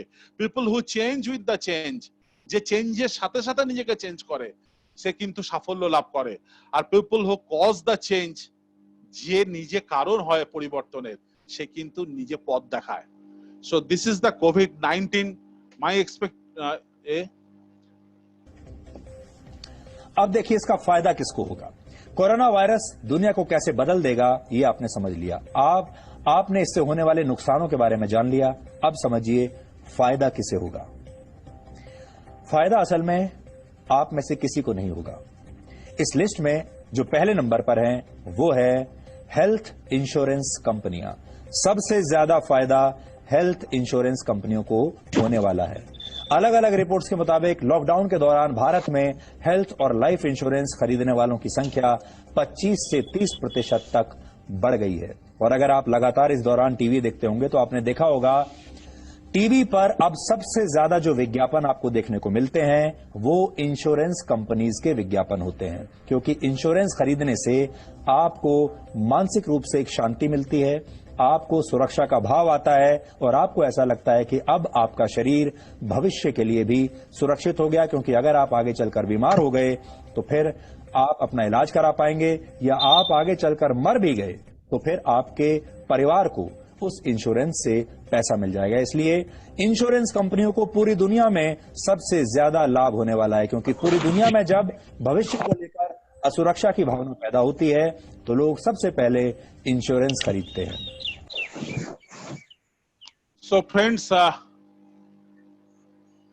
এখনো পর্যন্ত যেটুকুন বললাম আপনাদের কি ভালো লেগেছে? তাহলে যদি একটু রিঅ্যাকশনস দেন তাহলে আমি পরবর্তীকালে এগোতে পারি। আপনারা কি পুরোটা দেখতে পেয়েছেন বা শুনতে পেয়েছেন? Hello Yes, sir. Yes, sir. Yes, hello, sir. হ্যাঁ Yes. শোনা গেছে? Yes, sir. Clear, sir. Yes, sir. Sound শোনা গেছে পুরো? শোনা গেছে, খুব ভালো Yes. হয়েছে স্যার, দারুণ। শোনা গেছে, Thank you. প্রেজেন্টেশনও দেখা গেছে? Excellent. Great, sir. Okay, Excellent, sir. Excellent. Okay okay, very good, that's inspire me. দারুণ লাগলো স্যার। পরবর্তীটা হচ্ছে আরো মাইনরলি শুনবেন, দরকার পড়লে কাগজ পেন ইউজ করবেন। আমি এমন একটা সাবজেক্ট নিয়ে কথা বলতে চলেছি, যত ট্রেনার এখনো পর্যন্ত ট্রেনিং করাচ্ছেন পয়সা দিয়ে, তারা জেনে বুঝে সন্তর্পণে এই সাবজেক্টটাকে এড়িয়ে যাচ্ছে। কিন্তু আমার অবজারভেশন বলছে সবথেকে বেশি ডিমান্ড এই সাবজেক্টটার উপর আসবে, এবং আপনারা দেখবেন যে কিভাবে এটাকে আমরা আমাদের ফেভারে হ্যান্ডেল করতে পারি। এবং আমি শুরু করছি নেক্সট আমার প্রেজেন্টেশনস, যেটা নিয়ে কোনোদিনই কখনো কথা হয়নি, সেটা আজকে আমরা শুরু করছি।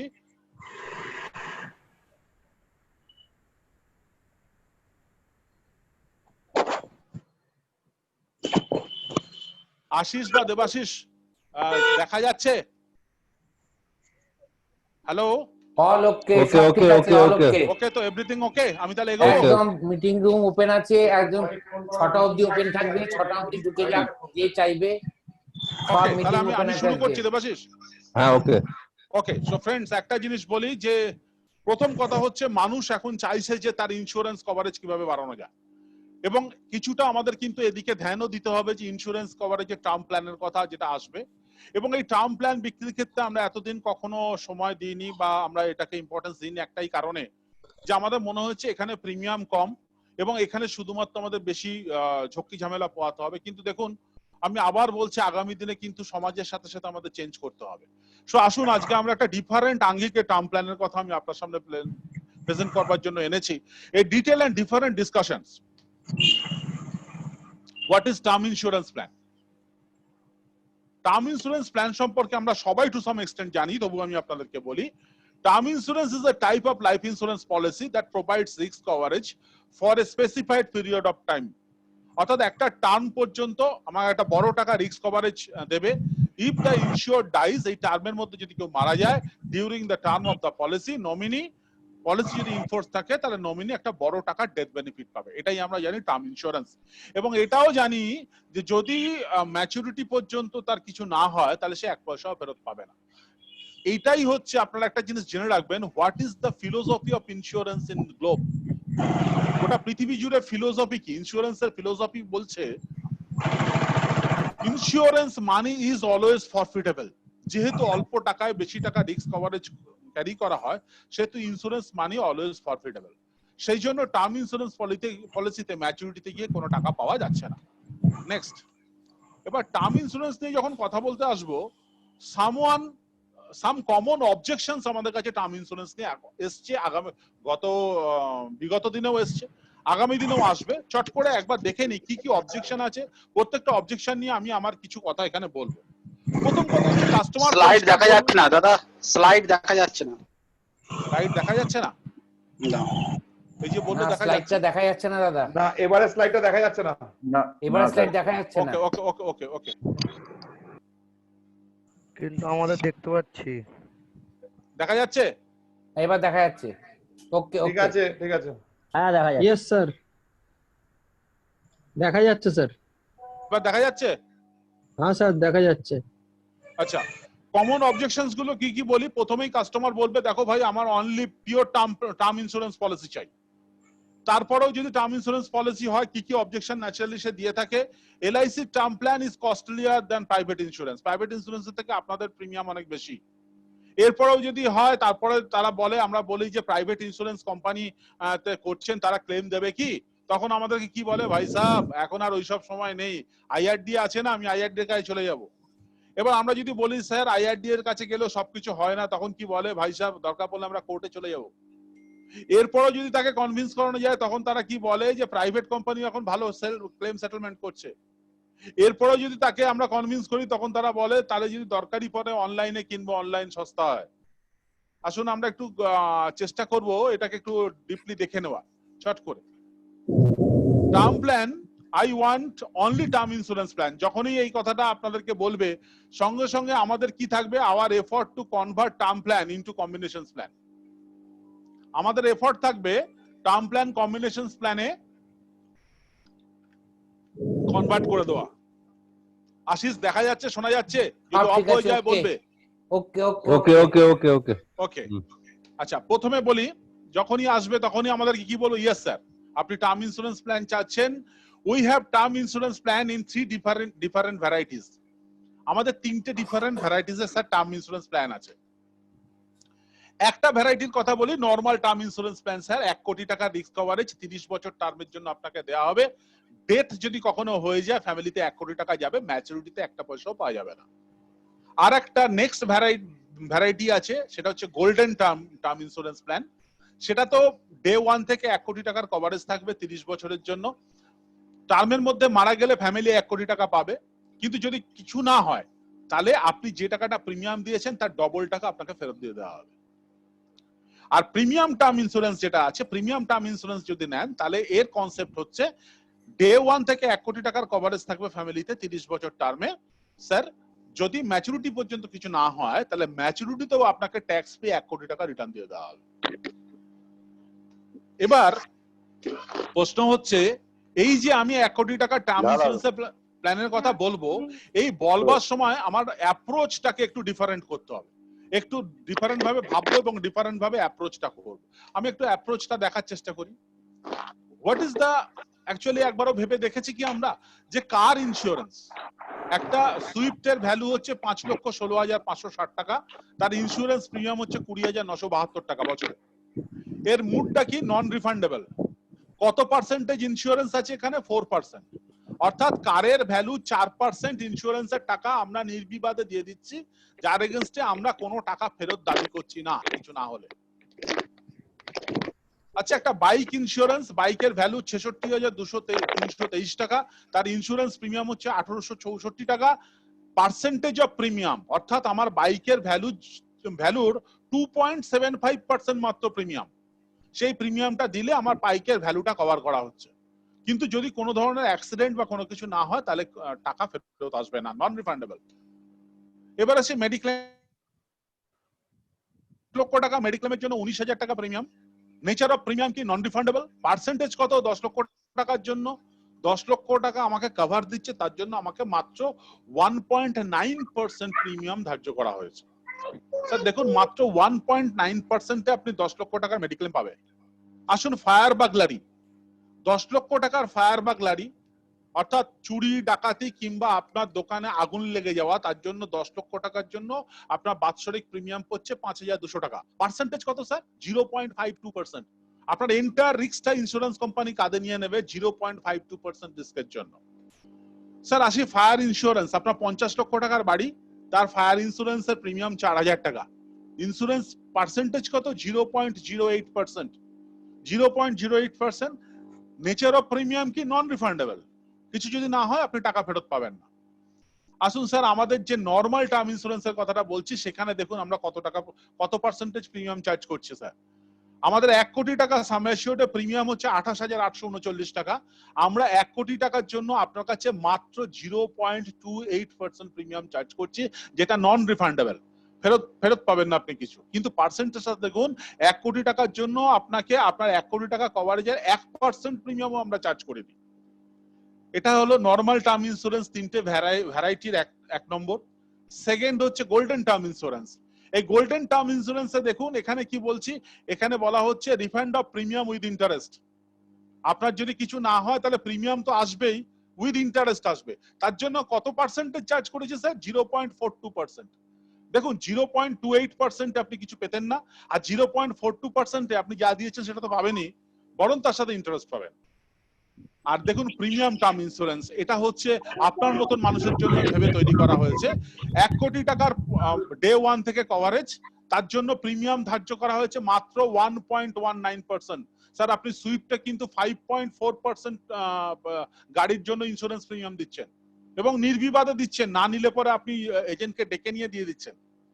আপনি যদি আপনার এই ফেস ভ্যালুর, আপনার ইন্স্যুরেন্স ভ্যালুর 1.19% আমাকে দেন, তাহলে আমি আপনাকে প্রিমিয়াম টার্ম ইন্স্যুরেন্স দেবো স্যার, যার প্রথম দিনে যদি কিছু ঘটে যায় ফ্যামিলি 1 কোটি পাবে, আর যদি আপনি পুরো টার্ম ধরে বেঁচে থাকেন তাহলে ট্যাক্স পে 1,06,00,000 টাকা পাবেন। সো ফ্রেন্ডস, স্যার একটা জিনিস জানুন যে টার্ম ইন্স্যুরেন্স, যারা সিম্পল টার্ম ইন্স্যুরেন্স কেনে তাদের ল্যাপসেশনের হার কিন্তু সাংঘাতিক। 28.27% হচ্ছে নর্মাল টার্ম ইন্স্যুরেন্সের ল্যাপসেশনের হার। তার কারণ হচ্ছে 1 বছর 2 বছর 3 বছর প্রিমিয়াম দেওয়ার পর আমাদের মোটিভেশনটা হারিয়ে যায়। আমরা যখন মনে করি এত টাকা প্রিমিয়াম দিচ্ছি, কিছু যদি না হয় পুরো টাকাটাই চলে যাবে। সেই জন্য why we purchase insurance plan? Actually ভাবুন তো স্যার, আমরা ইন্স্যুরেন্স প্ল্যান কেন পারচেজ করি? We purchase insurance plan to transfer our financial liabilities and responsibility. Liabilities মানে দায়িত্ব, রেসপন্সিবিলিটি মানে হচ্ছে কর্তব্য, এবং এই দায়িত্ব এবং কর্তব্য এই দুটোকে আমরা যাতে ইন্স্যুরেন্স কোম্পানির কাঁধে ট্রান্সফার করে দিতে পারি, তার জন্য কিন্তু আমরা লাইফ ইন্স্যুরেন্স পলিসি কিনি। আপনারা দেখতে পাচ্ছেন যে আমার চলার পথে লাইফ জার্নিতে আমার যা যা লায়াবিলিটিস এবং রেসপন্সিবিলিটিস আছে, আমি সামান্য পার্সেন্টেজ অফ প্রিমিয়াম দিয়ে আমি পুরোটা ফিনান্সিয়াল লায়াবিলিটিস এবং রেসপন্সিবিলিটিটা আমি এলআইসি অফ ইন্ডিয়া, পৃথিবীর সবথেকে বড় ইন্স্যুরেন্স কোম্পানির কাঁধে দিয়ে দিতে পারি। But term plan covers only individual's financial liabilities. Term plan sir কি কভার করে? একটা জিনিস মনে রাখবেন যে টার্ম প্ল্যান, শুধুমাত্র টার্ম প্ল্যান তখনই অ্যাক্টিভেটেড হয় যখন আপনি মানে পলিসি হোল্ডার মারা যায়। পলিসি হোল্ডারের জীবদ্দশায় টার্ম প্ল্যানের কোনো ভূমিকা নেই। তাহলে টার্ম প্ল্যান কভার করে কি? ইন্ডিভিজুয়াল ফিনান্সিয়াল লায়াবিলিটিস, মানে আপনার ফিনান্সিয়াল লায়াবিলিটিসটা কি? আপনার পরিবারের মাসিক খরচ, এই যে ফিনান্সিয়াল লায়াবিলিটিসটা সেটা কভার করে। কিন্তু আপনার ছেলে মেয়ের লেখাপড়া, আপনার মেয়ের বিবাহ, এই রেসপন্সিবিলিটি, বা আপনি যদি বৃদ্ধ বয়সে আপনার রিটায়ারমেন্ট, এই রেসপন্সিবিলিটি কিন্তু টার্ম প্ল্যান কভার করে না। So friends, what is the financial liabilities and what is the responsibility? Liability হচ্ছে এই মুহূর্তে আমার যে housing loan, personal loan, education loan, mortgage loan, এই লোনের যে ইএমআই, এগুলো হচ্ছে আমার লায়াবিলিটি। এগুলো আমি না থাকলে আমার ফ্যামিলিকে দিতে হবে। আর রেসপন্সিবিলিটিটা কি? যেগুলো আমার ভবিষ্যতের স্বপ্ন, আমার চিলড্রেনের এডুকেশন, আমার চাইল্ডের ম্যারেজ, আমার রিটায়ারমেন্ট প্ল্যানিং এটসেট্রা হচ্ছে responsibility. So buying only term plan means making half provision.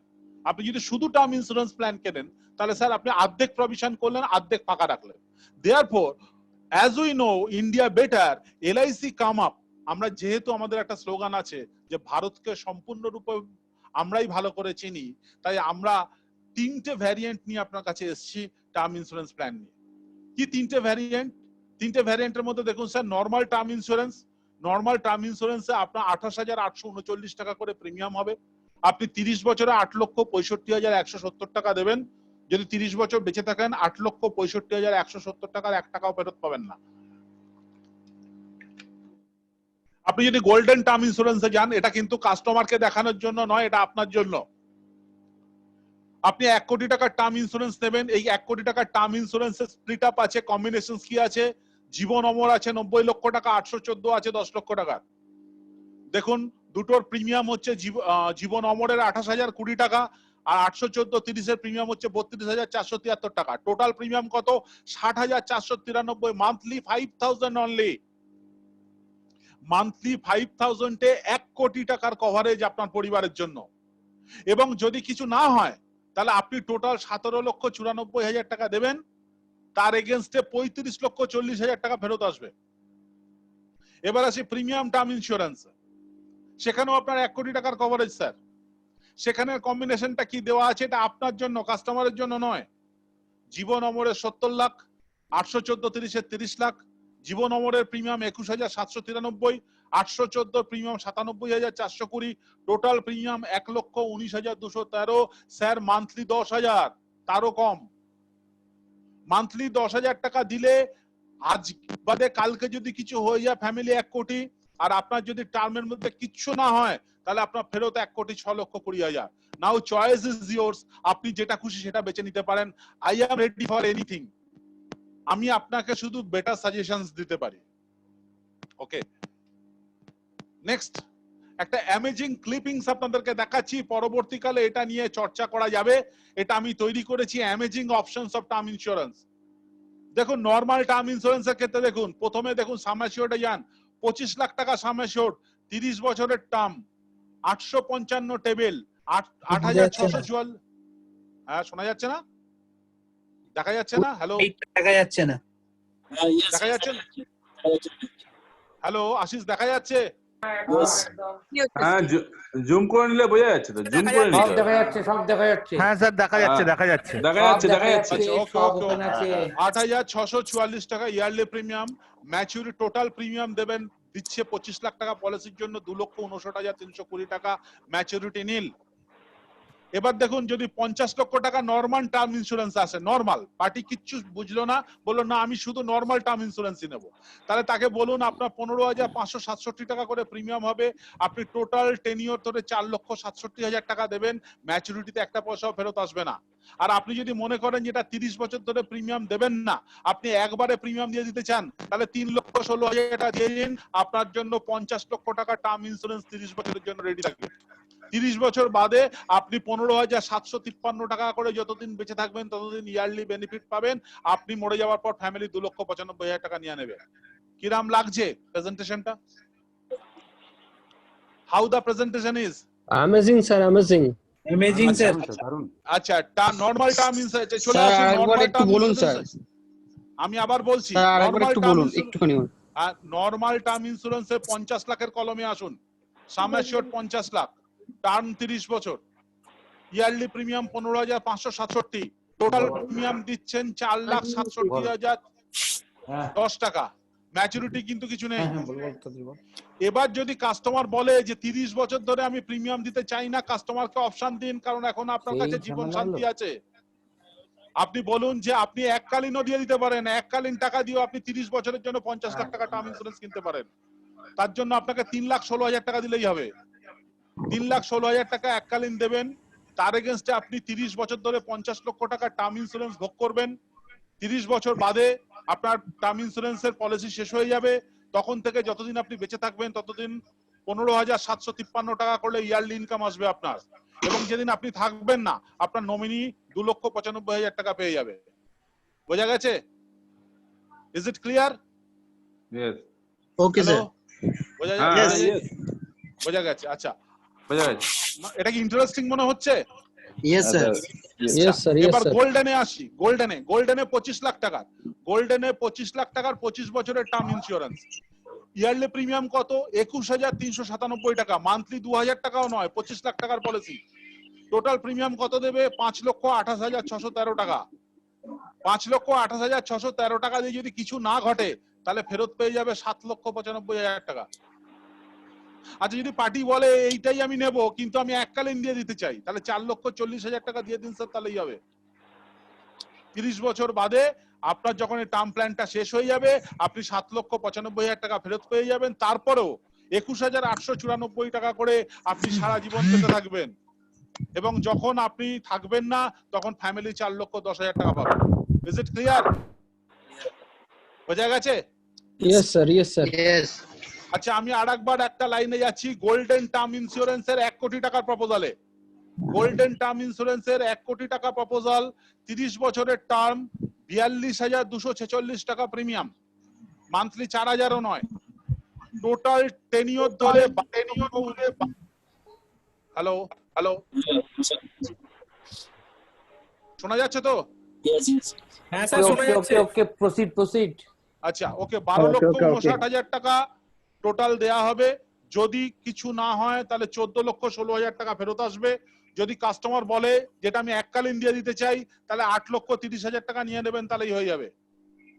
আর সিম্পলি এতে চলে যান, প্রিমিয়ামে চলে যান। প্রিমিয়ামে আপনারা দেখতে পাবেন দুটো জায়গা আছে যেখানে সাম অ্যাসিওরড একটু বাড়ানো আছে, 25,50,000, আর দ্বিতীয়টা আছে 54,20,000, এটা ম্যাচিং করবার জন্য করা আছে। This is the features. আপনারা এটাকে ভালো করে দেখলে পরে বুঝতে পারবেন, it's amazing tool for you. আগামী দিনে আপনি যদি এটা নিয়ে মার্কেটে খেলতে নামেন, অন্য কোনো কোম্পানি আপনার সামনে দাঁড়াবে না। সেকেন্ড, এরপরে আসছি টার্ম প্ল্যানে। Objection 2, LIC term plan is costlier than private insurance policies. আমাদের কি করতে হবে? আমাদের কাস্টমারকে এডুকেট করতে হবে, আমাদের প্রোডাক্টটাকে পারসু করতে হবে। চান্সেস থাকবে 50-50, হতেও পারে নাও হতে পারে। আমাদের কি বলতে হবে? Sir you are absolutely right, sir আপনি ঠিকই বলেছেন, আমাদের টার্ম প্ল্যান কিন্তু অন্যদের থেকে একটু বেশি, মানে প্রিমিয়ামটা একটু বেশি। কিন্তু sir I would like to bring your knowledge, আপনাকে বুঝতে হবে প্রাইভেট ইন্স্যুরেন্স কোম্পানি এবং লাইফ ইন্স্যুরেন্স কোম্পানির মধ্যে একটা তফাৎ আছে। প্রাইভেট ইন্স্যুরেন্স কোম্পানি যখন তার বেনিফিট দেয়, তখন বেনিফিটটা কি হয়? তার প্রফিট থেকে তার যে কোম্পানি আছে, কোম্পানি তার প্রফিট নেয়। কোম্পানি প্রফিট নেওয়ার পর যেটা পড়ে থাকে সেটা, হ্যালো হ্যালো,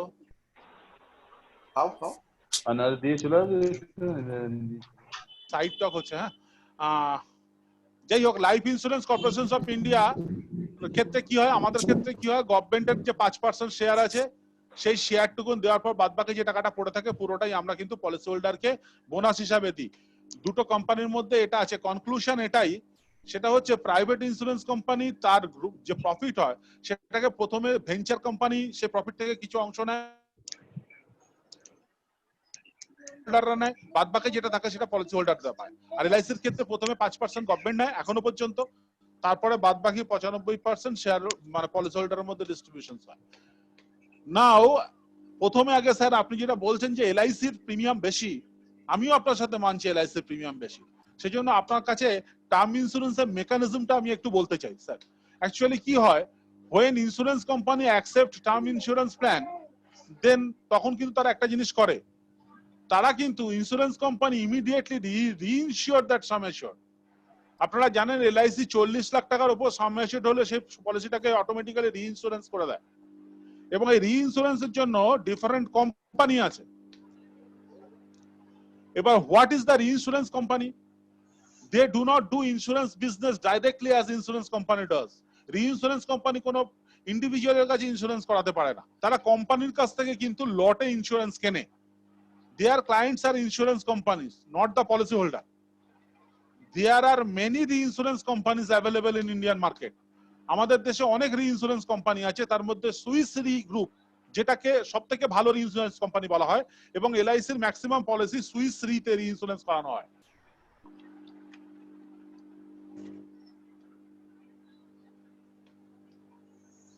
এবার একটা জিনিস দেখুন স্যার, আপনি বলেছেন, আমিও জানি যে এলআইসিতে প্রিমিয়ামটা একটু বেশি, কিন্তু কেন বেশি আজকে একটু পরিষ্কার করে আমরা দেখে নিই।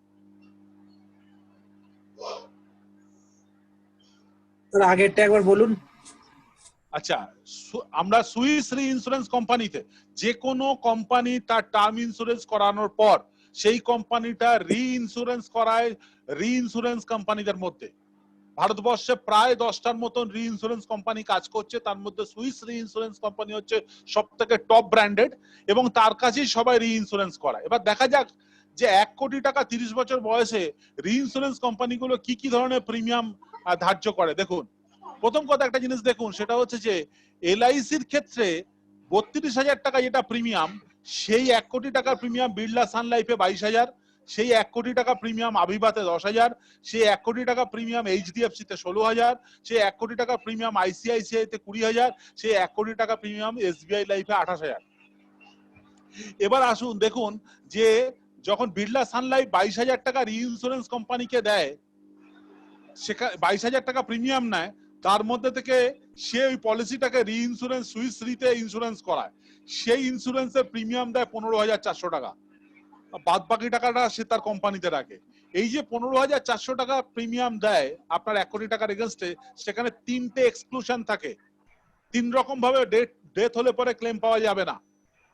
সেম দেখুন আভিবা সব থেকে প্রিমিয়াম কম 10,000, আভিবার এক্সক্লুশন হচ্ছে 8খানা এক্সক্লুশন আছে। এবং আভিবা রিইন্স্যুরেন্সের জন্য প্রিমিয়াম দেয় আপনার পলিসিতে রিইন্স্যুরেন্স কোম্পানিকে 7,000 আর নিজের কাছে রাখে 3,000। এলআইসি নেয় 32,000 টাকা প্রিমিয়াম, 22,000 টাকা রিইন্স্যুরেন্স কোম্পানিকে দিলে বাদ বাকি 10,000 টাকা সে কিন্তু নিজের কাছে রাখে। এসবিআই লাইফ 28,000 টাকা নেয়, তার মধ্যে 19,600 টাকা দেয় রিইন্স্যুরেন্স কোম্পানিতে আর বাদ বাকি টাকাটা নিজের কাছে রাখে। এসবিআই তেও কিন্তু দুটো এক্সক্লুশনস আছে। আইসিআইসিআই তে দেখুন 20,000 টাকা প্রিমিয়াম ধার্য করে, 14,000 টাকা রিইন্স্যুরেন্স কোম্পানিকে দেয়, সেখানে 4খানা এক্সক্লুশনস আছে। একমাত্র এলআইসি তে দেখুন নো এক্সক্লুশন, কোন ধরনের এক্সক্লুশনস নেই। স্যার আপনি যখন টার্ম ইন্স্যুরেন্স পলিসি করবেন আপনার পক্ষে সম্ভব এত ডেপথে গিয়ে দেখা কোন কোনগুলো আপনার এক্সক্লুশনের মধ্যে আছে, কোন কোন কোম্পানির ক্লেম তো আপনাকে ওই কোম্পানি দেবে না, যে কোনো বড় টাকার ইন্স্যুরেন্স ক্লেম রিইন্স্যুরেন্স কোম্পানি আপনাকে ক্লেম সেটেলমেন্ট করবে এবং সেখানে পরিষ্কার করে দেওয়া আছে, আপনারা সাইটে গিয়ে কিন্তু সেটা দেখে নিতে পারেন। সেই জন্য স্যার যেহেতু আমাদের নো এক্সক্লুশন, আমাদের কোনো এক্সক্লুশনই নেই, সেই জন্য আমরা কিন্তু আমাদের প্রিমিয়াম কিন্তু হাই। এবার প্রশ্ন হচ্ছে কোন কোনগুলো এক্সক্লুশনস থাকে? এক্সক্লুশনস থাকে flood, earthquake, riot, bomb blast, war, tsunami, suicide, murder, snake bite, stampede, pandemic. এর মধ্যে থেকে কারুর এর মধ্যে থেকে 3টে এক্সক্লুশনস আছে, কারুর এর মধ্যে থেকে 4টে এক্সক্লুশনস আছে, আভিবার এর মধ্যে থেকে 8খানা এক্সক্লুশনস আছে, একমাত্র এলআইসির নো এক্সক্লুশন। ঠিক আছে, নেক্সট আমরা যাচ্ছি। My simple question is to you, sir. If no exclusions premium, যদি ইন্স্যুরেন্স কোম্পানির নো এক্সক্লুশনস প্রিমিয়ামটাই 22,000 হয়, তাহলে কোন কোম্পানি পুরো নো এক্সক্লুশন দিয়ে আপনাকে কি করে ওই টাকায় প্রিমিয়াম দিতে পারে? It is not possible. কারণ আপনাকে যদি তার থেকে কম প্রিমিয়াম ধার্য করতে হয়, মাস্ট বি সেখানে কোনো এক্সক্লুশন থাকবেই। নেক্সট কোশ্চেন, আমাকে ক্লেম দেবে না বলছেন, আইআরডিএ তো আছে, আমি আইআরডি এর কাছে যাব। আমাদের নেক্সট কোশ্চেন কি থাকবে? স্যার আইআরডি আছে, আমরা জানি, আপনিও জানেন। স্যার আপনি কি জানেন যখন কোনো কোম্পানি ডেথ ক্লেম দেয় না তখন আইআরডিএ কি করে তাকে? আপনারও নিশ্চয়ই জানা আছে, আমি তবু আপনাকে রিমাইন্ড করিয়ে দিই sir. IRDA will cancel the licence of the company. IRDA কি সেই কোম্পানির লাইসেন্স ক্যান্সেল করে দেয়? না স্যার, কখনো তা দেয় না, কখনো তা দেয় না। আইআরডিএ তাকে কি মার্কেট থেকে বাইরে বার করে দেয়? কখনো তা দেয় না। কি করে দেখুন আইআরডিএ কি করে? IRDA only charges penalty in terms of money to insurance company. IRDA insurance company ke monetary penalty করে। IRDA don't bother about family suffering. সেটা যে ক্লেম পায়নি সে পেলো কিনা এটা নিয়ে IRDA খুব বেশি মাথা ব্যথা নেই, সে পেনাল্টি চার্জ করে কোম্পানিকে টাকা দিয়ে। স্যার এখানে একটা জিনিস ভাবুন, why did you purchase the term plan? আপনি কেন টার্ম প্ল্যানটা পারচেজ করেছিলেন? What was the objective? What was your motto? আপনার কি লক্ষ্য ছিল? এবার অবজেকশনস 4, আমাকে যদি আইআরডি থেকে না পাই আমি কোর্টে যাব। ভেরি গুড স্যার, আপনি কোর্টে যেতেই পারেন, থ্যাংক ইউ। আমরা চেষ্টা করব এই অবজেকশনটাকে ওভারকাম করবার জন্য। অ্যাবসলিউটলি স্যার, আপনি কোর্টে যেতেই পারেন। Are you sure that your spouse or family members have capability to handle the legal affairs after your death? Sir আপনি সত্যি করে বলুন তো যে আপনার পরিবারের বৌদি এবং আপনার ছেলে মেয়ের লিগ্যাল অ্যাফেয়ার হ্যান্ডেল করবার অভিজ্ঞতা আছে কিনা? ঠিক আছে স্যার, আমি মনে করছি যে তারা করতে পারবে। যদি তারা করতে পারে, আপনার ফ্যামিলি কোর্টে গেল এবং কোর্টে যাওয়ার পর তারা কোর্ট কেস ফাইল করলো। একটা কথা বলুন sir, please let me know that whether your family have special legal department and or company. আপনার কি স্পেশাল কোনো পার্সোনাল লয়ার আছে? ম্যাক্সিমাম ক্ষেত্রে থাকে না স্যার, আপনারও নেই। ওকে, ধরে নিলাম আপনার আছে, আপনার স্পেশাল লয়ার আছে, আপনি কোর্টে গেছেন, উইথ গড গ্রেস কোর্টে আপনি যুদ্ধ জিতেছেন, কোর্ট ফেভারে রায় দিয়েছে। যদি আপনি কোর্টে কেস জিতেন তো what will court do? Court will issue a order to settle the claim. Court একটা অর্ডার ইস্যু করবে ক্লেম সেটেলমেন্ট করবার জন্য। Court will impose penalty to the guilty company. এই দুটো কাজ হচ্ছে কোর্টের। কোর্ট এই দুটো করে ছেড়ে দেবে। তারপর কি হবে sir? What smart company do? Smart company কি করে জানেন sir? Company will try to settle the case mutually with negotiations outside the court, কোর্টের বাইরে টাকা দিয়ে নেগোশিয়েট করবার চেষ্টা করে। Company will give claim amount after long and strong follow up by your family. এইসব করতে করতে হয়তো কখনো 1 বছরও পেরিয়ে যেতে পারে, 1.5 বছরও পেরিয়ে যেতে পারে। এই সময়ের মধ্যে ফ্যামিলির লায়াবিলিটি চলছে, ইএমআই চলছে, সমস্ত কিছু কিন্তু তাদের ভরতে হবে, মাথায় রাখবেন। এবং যদি 1 বছর 12 মাস ডিলে হয়ে যায়, তাহলে 1 কোটি টাকার জন্য 7 লক্ষ টাকা আপনার ফ্যামিলি ইন্টারেস্ট লস করবে। So rethink about choose the company. আপনাকে আগে দেখতে হবে টার্ম ইন্স্যুরেন্স প্ল্যানে ক্লেম সেটেলমেন্টের কোন জায়গাতে সম্ভব। Second sir, please let me no, এই ক্ষেত্রে কে সাফারার হলো? কোর্ট সাফারার হলো, কোম্পানি সাফারার হলো, না আপনার ফ্যামিলি সাফারার হলো? এটা দেখে কিন্তু আমাদের মনে হয় আপনার ডিসিশন নেওয়া দরকার। এরপরে যে অবজেকশনটা আসবে, আমি একটু কুইক ফাস্ট করছি। Private companies claim settlement ratio is very good. এখন প্রাইভেট কোম্পানি অত্যন্ত ভালো ক্লেম সেটেলমেন্ট করছে। ইয়েস স্যার, হ্যাঁ আমরাও জানি প্রাইভেট কোম্পানি খুব ভালো ক্লেম সেটেলমেন্ট করছে। স্যার একটু আসি, but do you know how private insurance company manipulate the death claim procedure? Private company কিভাবে ডেথ ক্লেম প্রসিডিওর করে জানা আছে? They do not accept the death claim for till all the required documents are in the sequence. যতক্ষণ না সমস্ত কাগজ ঠিকঠাক হচ্ছে ততক্ষণ তারা অ্যাকসেপ্টই করে না ফর, যার ফলে তাদের ক্লেম অ্যাপিয়ারই করে না। Due to this claim settlement ratio could automatically increase. এবং সেকেন্ড কি, দের সবসময় প্রাইভেট কোম্পানি চেষ্টা করে যে ক্লেম গুলোকে মানে রেপুটেশনের জায়গায় আছে সেগুলোকে আউট অফ দ্য রেকর্ডে সেটেলমেন্ট করতে। এবং সেই জন্য তাদের ম্যাক্সিমাম ক্ষেত্রে দেখা যায় তাদের ডেথ ক্লেম সেটেলমেন্ট রেশিও এখন বেড়ে যাচ্ছে শুধু তাদের ম্যানিপুলেশনের জন্য। আমি আপনাদেরকে একটা হিসাব দেখাই। এখানে একটা জিনিস দেখুন, প্রাইভেট কোম্পানির ক্লেম পার্সেন্টেজ সেটেলমেন্ট হয়েছে 84.48%, আর এলআইসির 95.7572% ক্লেম পেড হয়েছে। এবার নাম্বার অফ পলিসির ক্ষেত্রে দেখুন, private company number of policy settlement করেছে 5337টা, সেখানে এলআইসি 7432টা। রেপুডিয়েশন না, যেটা রেপুডিয়েট করেছে, মানে করেনি, মানে সেটেলমেন্ট হয়নি, মানে রেপুডিয়েট হয়েছে। এইখানটায় দেখুন একটা জিনিস লক্ষ্য করুন, বেনিফিট অ্যামাউন্টটা লক্ষ্য করুন। 84% ক্লেম সেটেলমেন্ট করেছে প্রাইভেট কোম্পানি, তার অ্যামাউন্ট হচ্ছে 3265 কোটি টাকা। আর 95% ক্লেম সেটেলমেন্ট করেছে যার অ্যামাউন্ট হচ্ছে 10585 কোটি টাকা। তার মানে বেছে বেছে যেগুলো শর্ট সাম অ্যাসিওর্ড এর ক্লেম, সবার আগে প্রাইভেট কোম্পানি সেইগুলোকে সেটেল করে, বিগ সাম অ্যাসিওর্ড এর ক্লেম অ্যাসাইড বাই করে রাখে। এটা হচ্ছে একটা নতুন টেকনিক প্রাইভেট ইন্স্যুরেন্স কোম্পানিতে। নেক্সট হচ্ছে, sir now you decide on your own better insurance proposal for you. এবার আপনি নিজে চিন্তা করতে পারেন আপনি কিভাবে করবেন। এবং লাস্ট যেটা হয় সেটা হচ্ছে অনলাইন টার্ম প্ল্যান সস্তা। এবং অনলাইন টার্ম প্ল্যান সস্তা যখন বলে তখন প্রথমে আপনি বলুন, তাকে অ্যাপ্রিসিয়েট করুন যে হ্যাঁ স্যার আপনি অনলাইন, আপনি আইটি সাহেবি, আপনি অনলাইনে কিনতে পারেন। But you think about your spouse or family, are they sufficiently take. Hello, বাথরুমে দেখিস তো বালতিটা ভর্তি হয়ে গেলে নামিয়ে নাবি। হ্যালো হ্যালো হ্যালো হ্যালো, একবার জেনে নেবেন যে আপনার ফ্যামিলি কি এতটা টেকনোসাভি। কারণ যখনই আপনি টার্ম প্ল্যান করবেন, আপনাকে একটা জিনিস বলি, আপনারা দেখুন যে এটা এই জায়গাটা আসি, ইউজার বেসড অ্যাসেট থেকে সরে যাচ্ছি। আমি একটু ফাস্ট করাচ্ছি আপনাদেরকে, পুরোটা ডিটেলে সময় নেই।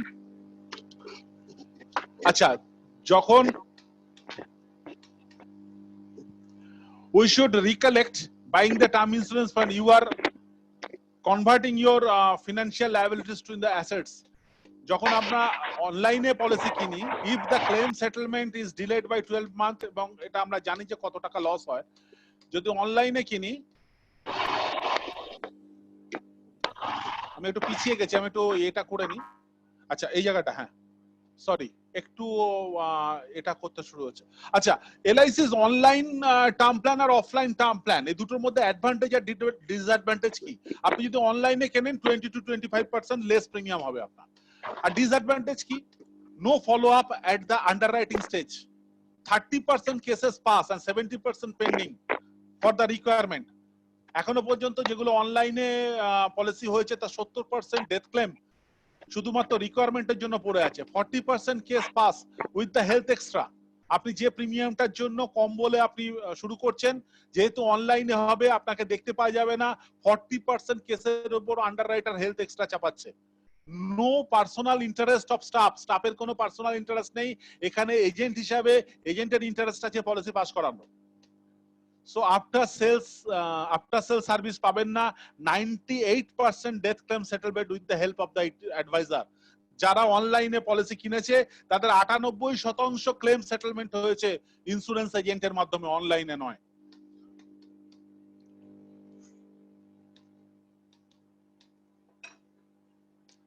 এবার আপনি ভাবতে পারেন why LIC? Because LIC is the trust. কেন? LIC policy holders money have three, আমাদের যে আপনার যে টাকাটা নেওয়া হয় এলআইসিতে, একমাত্র এলআইসিতে 3 টায়ার প্রোটেকশন হয়। 3 টায়ার প্রোটেকশন কি? আপনার টাকার প্রথমে থাকে সভরেন গ্যারান্টি, দ্বিতীয় থাকে সলভেন্সি মার্জিন, তৃতীয় থাকবে রিইনসিওরেন্স। সভরেন গ্যারান্টি আমরা সবাই জানি, গভর্নমেন্টের দেওয়া সভরেন গ্যারান্টি। আসি সলভেন্সি মার্জিন। সলভেন্সি মার্জিন মানে কি? যে আপনার solvency margin is a statutory requirement whereby the insurer is obliged to maintain 150% of the asset over liabilities. অর্থাৎ আপনার কাছে যদি আপনি যদি আমার কাছে 100 টাকা পান, তাহলে আপনার নামে আমার 150 টাকা আলাদা রেখে দিতে হবে, সেটাতে আমি হাত দিতে পারবো না। এটাকে বলা হয় সলভেন্সি মার্জিন। এবং আপনি জেনে রাখুন এই মুহূর্তে এলআইসি সলভেন্সি মার্জিনটা হচ্ছে 1.55, অর্থাৎ 100 টাকা যদি আমার কাউকে দিতে হয় তাহলে 155 টাকা সরানো আছে, যেটা হাত দেওয়া হয় না। থার্ড হচ্ছে রিইনসিওরেন্স। রিইনসিওরেন্স মানে হচ্ছে আমি ইন্স্যুরেন্স কোম্পানি, অন্য ইন্স্যুরেন্স কোম্পানিতে তাকে অ্যাসাইন করে দেওয়া হয় এবং এর মাধ্যমে সে কিন্তু পলিসিটা মানে এলআইসির ক্ষেত্রে ক্লেম পাওয়াটা এবং আপনার মানি অনেক পরিমাণে সুরক্ষিত থাকে এবং ক্লেম সুরক্ষিত থাকে। ফ্রেন্ডস, আমার এই প্রেজেন্টেশনসটা দেওয়ার পেছনে একটাই কারণ আমার যেটা মনে হয়েছে সেটা হচ্ছে আগামী দিনে মানুষ কিন্তু খুব তাড়াতাড়ি ইন্স্যুরেন্সের পোর্টফোলিও বাড়াতে চাইবে এবং ইন্স্যুরেন্সের পোর্টফোলিও যখন বাড়াতে চাইবে তখন কিন্তু ইন্স্যুরেন্স, টার্ম ইন্স্যুরেন্সের প্রশ্ন আসবেই, আমি আপনি যতই এড়িয়ে যেতে চাই। আজকে আপনার আমার কাছে একটা বড় টুলস যদি থাকে যে 3টে ডিফারেন্ট টার্ম ইন্স্যুরেন্স আপনি যদি কাস্টমারের সাথে কথা বলতে পারেন আর কাস্টমারের 3খানা কমন অবজেকশনসকে যদি আপনি হ্যান্ডেল করতে পারেন, যে প্রিমিয়াম এখানে কেন বেশি এবং অনলাইনে কেন তিনি কিনবেন না, এগুলো যদি হ্যান্ডেল করতে পারেন, তাহলে একটা জিনিস যেটা হবে সেটা হচ্ছে আগামী দিনে যে মানুষটা টার্ম ইন্স্যুরেন্স করতে আসছে তার সাইকোলজিতে কিন্তু বিগ সাম অ্যাসিওর্ড লেখা আছে, সে কিন্তু মাথায় বড় সাম অ্যাসিওর্ডের কথা বলতে এসছে। এবং যখনই আপনি তাকে দেখাবেন যে আপনার টাকাটা জলে চলে যাচ্ছে এবং আপনি ফেরত পাচ্ছেন না, তখনই দেখবেন যে সে কিন্তু আস্তে আস্তে গোল্ডেন টার্ম ইন্স্যুরেন্সের দিকে কনভার্ট করছে। এবং এর সাথে একটা অদ্ভুত সুন্দর অপশনস আমি অনেক ক্ষেত্রে তৈরি করেছি, যে এককালীন টাকা, অনেকের এইরকম টাকা 8 লাখ, 10 লাখ, 6 লাখ, 4 লাখ টাকা অনেকের ব্যাংক অ্যাকাউন্টে এফডিতে পড়ে আছে, সেই টাকাটা দিয়ে দিলে যে 1 কোটি টাকার কভারেজ হয়ে যেতে পারে, এটা নিয়ে যেদিনকে আপনি বলতে যাবেন সেদিনকে আমার মনে হয় আপনি, আমি, আমার কারোর ইন্স্যুরেন্সের অভাব হবে না। আগামী দিনের টেকনোলজি চেঞ্জ, আগামী দিনে চিন্তা চেঞ্জ, আগামী দিনে অ্যাপ্লিকেশন চেঞ্জ, আগামী দিনে আপনার অ্যাপ্রোচকেও চেঞ্জ করতে হবে। আর আরেকটা কথা বলি শেষে, আজকে প্রেজেন্টেশন শেষ করবার আগে, সেটা হচ্ছে যে একটা কথা বলি, আমরা যখন বাইরে বেরোচ্ছি তখন আমরা একটা মাস্ক পরছি বন্ধু। আমি রিসার্চের জন্য মানে 90% মানুষ আমাকে উত্তর দিয়েছে মাস্কটা সে পরেছে তার কারণ যাতে ইনফেকশন না হয়। 10% মানুষ বলেছে, তারা অত্যন্ত ওয়াইজ, তাই বলেছে, তারা বলেছে যে আমি এই মাস্কটা পরছি, আমি মনে করছি আমি অ্যাসিম্পটোমেটিক ক্যারিয়ার, আমার সামনের মানুষগুলোর যাতে কোনো ক্ষতি না হয়ে যায় তার জন্য আমি মাস্কটা পরেছি। মুশকিল হচ্ছে এই যে মাস্কটা আমরা পরছি, এই যে মানসিকতা নিয়ে এলআইসি পলিসির জন্য অ্যাপ্রোচ করার ক্ষেত্রে সাইকোলজিতে আমাদের এই মাস্কটা পড়া আছে। 90% এজেন্ট, 95% এজেন্ট আমরা এখন বসে ভাবছি যে এই মুহূর্তে ইন্স্যুরেন্স পলিসি করার কথা বলা মানে হচ্ছে আমি আমার কমিশনের জন্য বলছি, আর 5% লোক মনে করছে এই মুহূর্তে ইন্স্যুরেন্স পলিসির পোর্টফোলিও বাড়াতে বলছি কারণ ওর পরিবারকে বাঁচানো দরকার। যাদের এই ডিফারেন্ট মানসিকতা আছে তাদের কাছে কাজের অভাব কিন্তু আগামী দিনে হবে না। একটা কথা বলি, আজকে আমরা সবাই ভাবছি যে এখন মানুষ রিনিউয়াল প্রিমিয়াম দিতে পারছে না, এখন মানুষ খেতে পারছে না, এই সময় মানুষকে ইন্স্যুরেন্সের কথা বলবো? বন্ধু, 2 দিন আগে মোহিনীমোহন কাঞ্জিলাল 33% ওয়ার্কার নিয়ে খুলেছে। আমি বসে বসে ভাবছিলাম মোহিনীমোহন কাঞ্জিলাল তার এসি চালিয়ে 33% ওয়ার্কাররা মাইনে দিয়ে কলেজ স্ট্রিটের বুকে অত বড় আউটলেটটা খুলছে, তার মালিকের মাথায় যদি একবারও মনে আসতো এই সময় অর্ধেক মানুষের চাকরি চলে গেছে, অর্ধেক মানুষকে ছাঁটাই করে দেওয়া হচ্ছে, অর্ধেকের ইনকাম নেই, মানুষ কাল বাঁচবে কিনা ঠিক নেই, মানুষ আলু সেদ্ধ ডিম সিদ্ধ ভাত খেয়ে খুশি, সে অন্য কিছু ভাবছে না, এই সময় সে যদি ভাবতো যে আমার মিনিমাম একটা শাড়ির ভ্যালু হচ্ছে 4000, আমি আলো পাখা লাইট এসি জ্বালিয়ে বসবো, আমার একটাও কাস্টমার আসবে না, দূর এই সময় কি কেউ শাড়ি বিক্রির কথা ভাবে? তাহলে সে কিন্তু তার দোকান খুলতে পারতো না। মুশকিল কি হচ্ছে, আমাদের এখানে অনেকেই আছে যারা আমরা মনে করি আমরা এলআইসির ব্যবসা করি, আর 5% থেকে 10% মানুষ আছে যারা মনে করে তারা নিজের ব্যবসা করে। যারা মনে করছেন নিজের ব্যবসা করেন তারা কিন্তু আস্তে আস্তে দোকান খুলে দিয়েছেন এবং আস্তে আস্তে বলা শুরু করে দিয়েছেন। একটু সাইড টক হচ্ছে, কাইন্ডলি একটু বন্ধ করুন, আমার এখনই শেষ হয়ে যাবে, প্লিজ কথা বলবেন না। নেক্সট যেটা বলি সেটা হচ্ছে, দেখুন এপ্রিল মাসের মাঝামাঝি সময় আমাদের রাজ্যে কি করা হলো, রাজ্যে বলা হলো যে মিষ্টির দোকান খুলে দেওয়া হবে 12টা থেকে 6টা পর্যন্ত।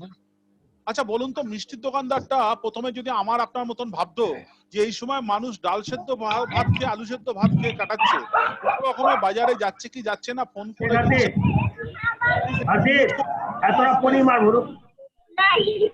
হ্যাঁ প্রচন্ড আওয়াজ আসছে।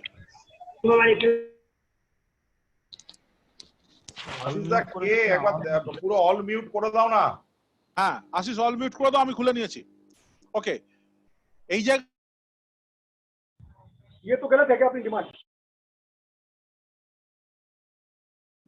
এই সময় যদি হ্যালো শোনা যাচ্ছে, নিশ্চয়ই শোনা যাচ্ছে।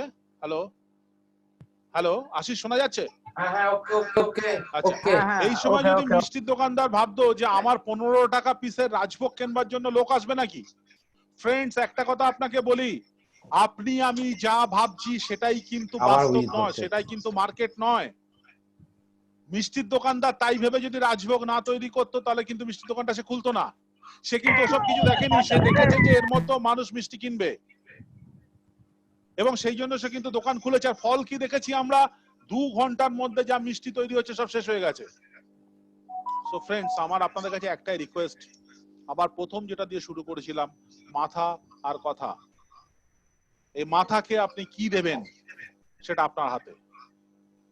আপনি কি মাথাতে রাখবেন, আগামী দিনে কি মাথাকে বলবেন, আর কথা, যে কথা আপনি নিজেকে দিয়েছেন, যে কথা আপনি পরিবারকে দিয়েছেন, যে কথা আপনি আপনার সন্তান সন্ততিকে দিয়েছেন, যে কথা আপনি আপনার টিম লিডারকে দিয়েছেন, যে কথা আপনি পায়োনিয়ারকে দিয়েছেন, যে কথা আপনি আপনার বন্ধু বান্ধবকে দিয়েছেন, এই কথার মর্যাদা রাখতে শিখুন।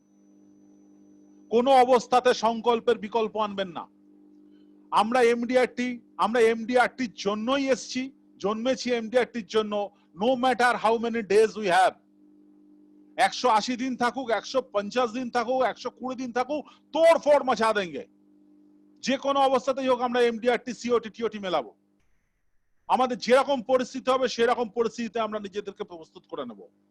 আমার মনে হয় এইটুকুন বলে, আপনারা দীর্ঘক্ষণ ধরে আমার প্রেজেন্টেশন শুনছেন, এইটুকুন বলে আজকে আমি এখানেই শেষ করব। যদি কোনো কোশ্চেন অ্যান্সার থাকে, আশিস দেবাশিস আছে, সেটা একটু। দিলীপদা একটা কথা, আমাদের মেম্বারদের মধ্যে 2 জন কোশ্চেন তুলেছে যে ওরা যে এক্সক্লুশন গুলো আপনি দেখিয়েছেন, এই এক্সক্লুশনটা গুলো একটুখানি বলার জন্য আর কি।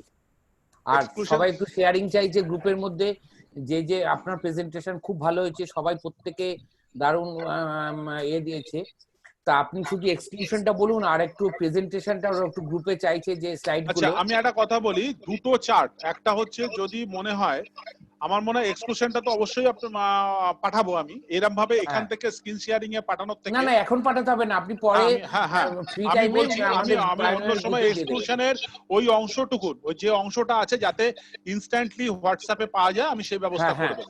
তবে আমার মনে হচ্ছে, আমি একটু আশিস মনে হচ্ছে, আমি সবাই যদি শুনতে থাকে তাহলে আমার মনে হচ্ছে যে চার্টটা আমি খুব কষ্ট করে প্রিপেয়ার করেছি ইন্স্যুরেন্স মানে টার্ম ইন্স্যুরেন্সের জন্য, যে এককালীন টাকা দিলেও কি হবে এবং গোল্ডেন টার্ম ইন্স্যুরেন্সের টাকা ইন্টারেস্ট সহ ফেরত আসবে এবং প্রিমিয়াম টার্ম ইন্স্যুরেন্সে পুরো টাকাটা মানে ম্যাচুরিটিতেও যা মারা গেলেও তাই। ইটস এ ইউনিক, যদি কেউ এটাকে ব্যবহার করতে শুরু করেন আপনারা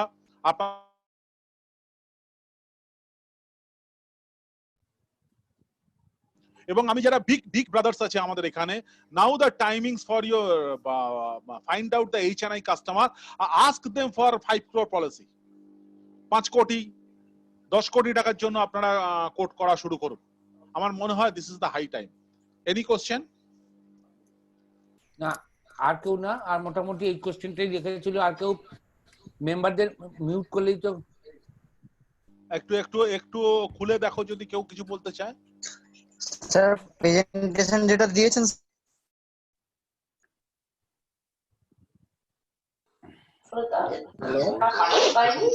আমি সবাইকে মিউট খুলে দিলাম। একজন একজন করে কাউ যদি কোশ্চেন থাকে লিখে জানাও, না মুখে বলো 1 by 1। স্যার পিপিটিটা পাওয়া যাবে?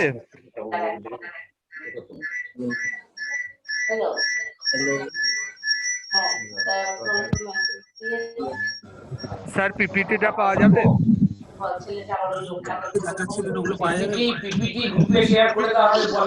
পিপিটিটা আমি চেষ্টা করছি, যেহেতু লং ভলিউমে আছে, হোয়াটসঅ্যাপে হয়তো ওটা যাবে না, ওটাকে মডিফাই করে কিভাবে পাঠানো যায় আমি চেষ্টা করছি।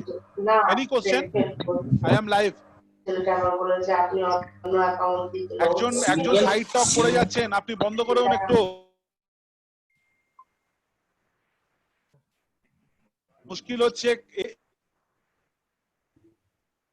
মুশকিল হচ্ছে একজনের কেয়ারলেসের জন্য অন্যরা যারা প্রশ্ন করতে চাইছে তারাও মিউট হয়ে যাচ্ছে।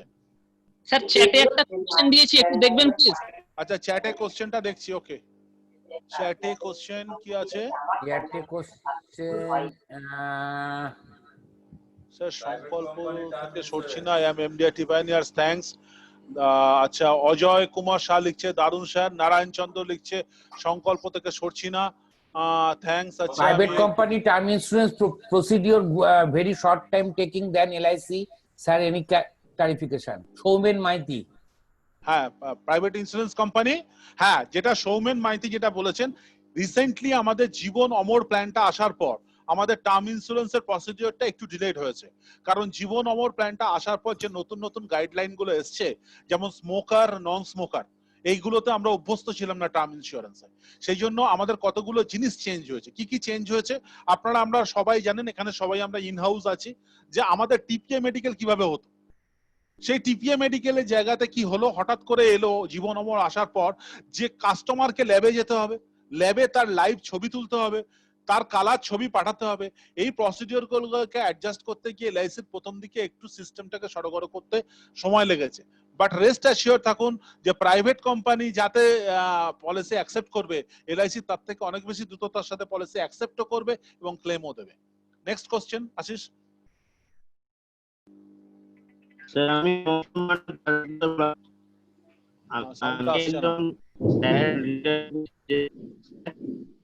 শোনা যাচ্ছে না আপনার সাউন্ডটা, নেটের জন্য প্রবলেম হচ্ছে আপনার সাউন্ড। তোমার কথাটা শোনা যাচ্ছে না, একটুখানি এ করো। আর কেউ কোশ্চেন? লাইভ কোশ্চেন হচ্ছে এখন। আচ্ছা, একটা জিনিস আপনাদেরকে বলি, এই পুরোটা রেকর্ডিং হয়েছে, পুরোটা রেকর্ডিং চলছে, একটা সবার জন্য বলছি। আমি চেষ্টা করছি এই রেকর্ডিং এর লিংক আমাদের এতে গ্রুপে পাঠিয়ে দেওয়ার জন্য। যদি রেকর্ডিং এর লিংক থাকে, that will be your asset. আপনি যখন খুশি তখন রেকর্ডিং এর লিংকে গিয়ে আপনার যা যা জিনিস আছে সব পাওয়ার পয়েন্ট প্রেজেন্টেশন পেয়ে যাবেন। স্যার আমার একটা কোশ্চেন। স্যার আমি তারকেশ্বর ব্রাঞ্চ থেকে বলছিলাম। হ্যাঁ বলুন, আপনার কথাটা না একটু জড়িয়ে আসছে। হ্যাঁ বলুন।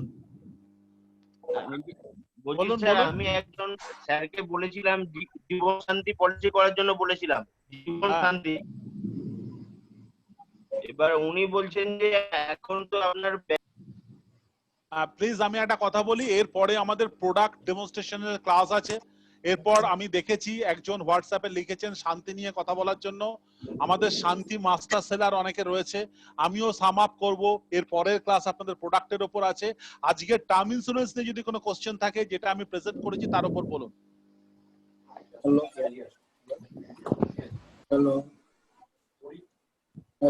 হ্যালো হ্যালো, শোনা যাচ্ছে, বলুন।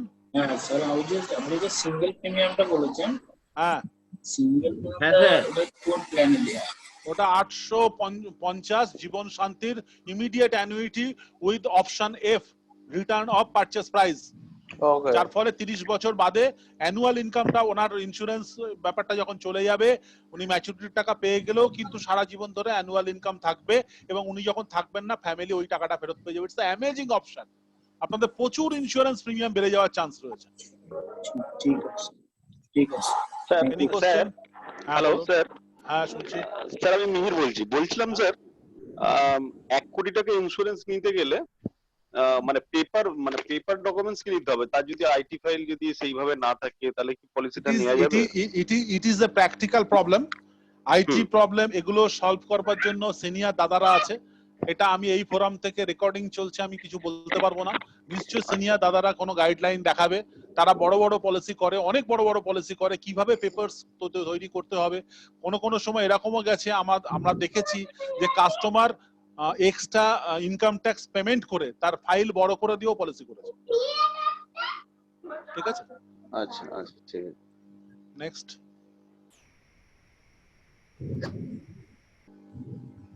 প্রাইভেট ইন্স্যুরেন্স যে ওই রেশিওটা যে দেখায়, হ্যাঁ হ্যাঁ হ্যাঁ, প্রাইভেট ইন্স্যুরেন্স যে রেশিওটা দেখায় 84%, হ্যাঁ, আর এলআইসি 95% যেটা বলছিলেন, ওটা যদি আরেকবার বলেন। হ্যাঁ দেখুন, এখন তো আবার রিপিট করা সম্ভব না। প্রাইভেট ইন্স্যুরেন্সের যে 84% ওটা ক্লেম সেটেলমেন্ট করেছে, তার total volume of amount, actually তো টাকা পেমেন্ট করা, নাম্বার অফ ক্লেম তো নয়, টাকা পেমেন্টের সংখ্যাটা অনেক কম রাদার দ্যান এলআইসির কিন্তু তার ডবলের ওপর টাকা পেমেন্ট। তার মানে কি, প্রাইভেট ইন্স্যুরেন্স কি করে, ধরুন 10টা ক্লেম আছে, 10টা ক্লেমের মধ্যে ওনার টার্ম ইন্স্যুরেন্স 25 লাখের আছে 5টা, 50 লাখের আছে 3টে, 1 কোটির আছে 2টো। আচ্ছা, এবার ধরুন সব কটা ক্লেম হয়েছে, তো এবার যদি ও 2টো 1 কোটি পেমেন্ট করে তাহলে 20% ক্লেম সেটেলমেন্ট হলো। ঠিক আছে, আর যদি 5টা 25 লাখের সেটেলমেন্ট করে দেয় তাহলে 1 কোটি 25 লাখ টাকা দিয়ে 50% সেটেলমেন্ট হলো। বোঝাতে পেরেছি আমি? হ্যাঁ হ্যাঁ, বোঝাতে পারিনি? 25 লাখ করে সাম অ্যাসিওর্ডে 5টা পলিসি, 50 লাখ করে সাম অ্যাসিওর্ডে 3টে পলিসি, আর 1 কোটি টাকা করে সাম অ্যাসিওর্ডে 2টো পলিসি। এই 10টা পলিসির লোকই মারা গেছে। আচ্ছা, এবার যদি ইন্স্যুরেন্স, প্রাইভেট ইন্স্যুরেন্স কোম্পানি একটা ট্রিক খেলে কি, ও কি করে, ক্লেম থেকে ছোট ছোট ক্লেম যেগুলো, অর্থাৎ 25 লাখের 5টা পলিসিকে মানে ক্লেম সেটেল করে দেয়। তাহলে কত পার্সেন্টেজ ক্লেম সেটেলমেন্ট হয়ে গেল? 50%। 50%। কিন্তু টাকা কত দিতে হলো? 1 কোটি 25 লাখ।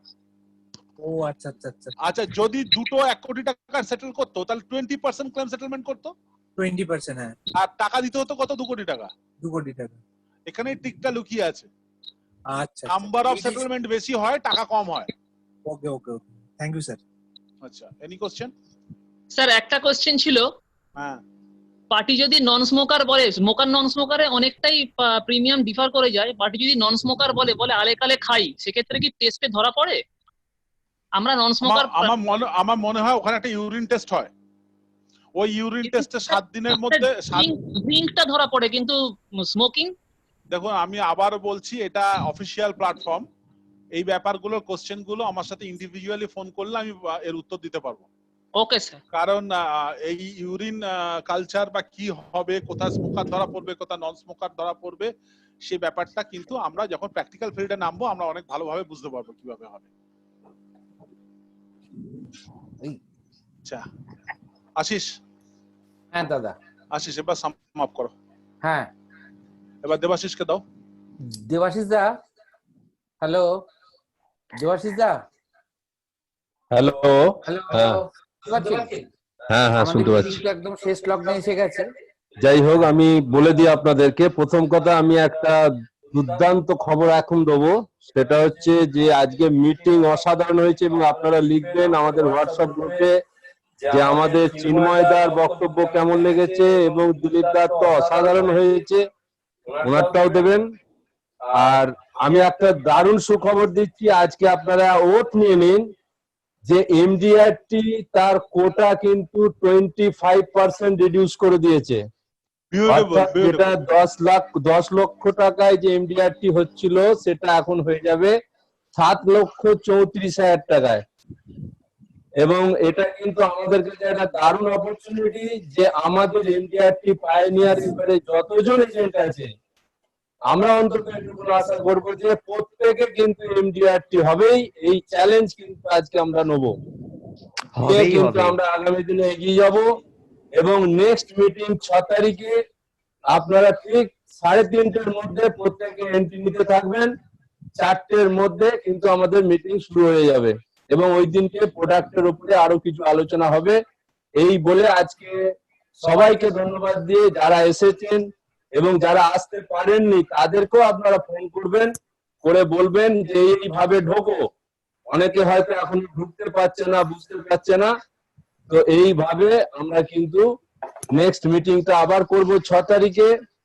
সেইভাবে সবাই মেন্টাল প্রিপেয়ার্ড হয়ে যান, হয়ে গিয়ে আমরা একদম নিজেদের মানসিক দিক থেকে তৈরি হয়ে আমরা ঝাঁপিয়ে পড়ব এবং অবশ্যই গভর্নমেন্ট গাইডলাইন্স মেনে। এই বলে সবাইকে আবার আন্তরিক ধন্যবাদ জানিয়ে আজকের মিটিং আমরা এখানে শেষ করছি। Thank you.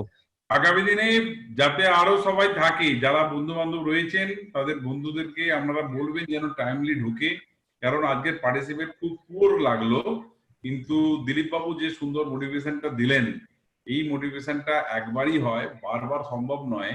তাই আগামী দিনে যে প্রেজেন্টেশনটা দেবেন, যে স্পিকাররা থাকবেন স্পিক জানেন তারা কিন্তু শোনেন। আপনারা যে যেখানেই থাকুন আপনাদের বন্ধু বান্ধবদের প্রত্যেককে জানান, প্রত্যেকটা ব্রাঞ্চের সাথে যাদের যোগাযোগ তাদেরকে বলুন কাইন্ডলি অ্যাটেন্ড করতে। Thank you. Ashish, hello Ashish, তুমি ওখান থেকে আমাকে একবার হোস্ট করে দাও, তাহলে আমি রেকর্ডিংটা নিতে পারবো না। একটু হোস্ট করে দাও আমাকে। ওকে ওকে। ভালো আছো?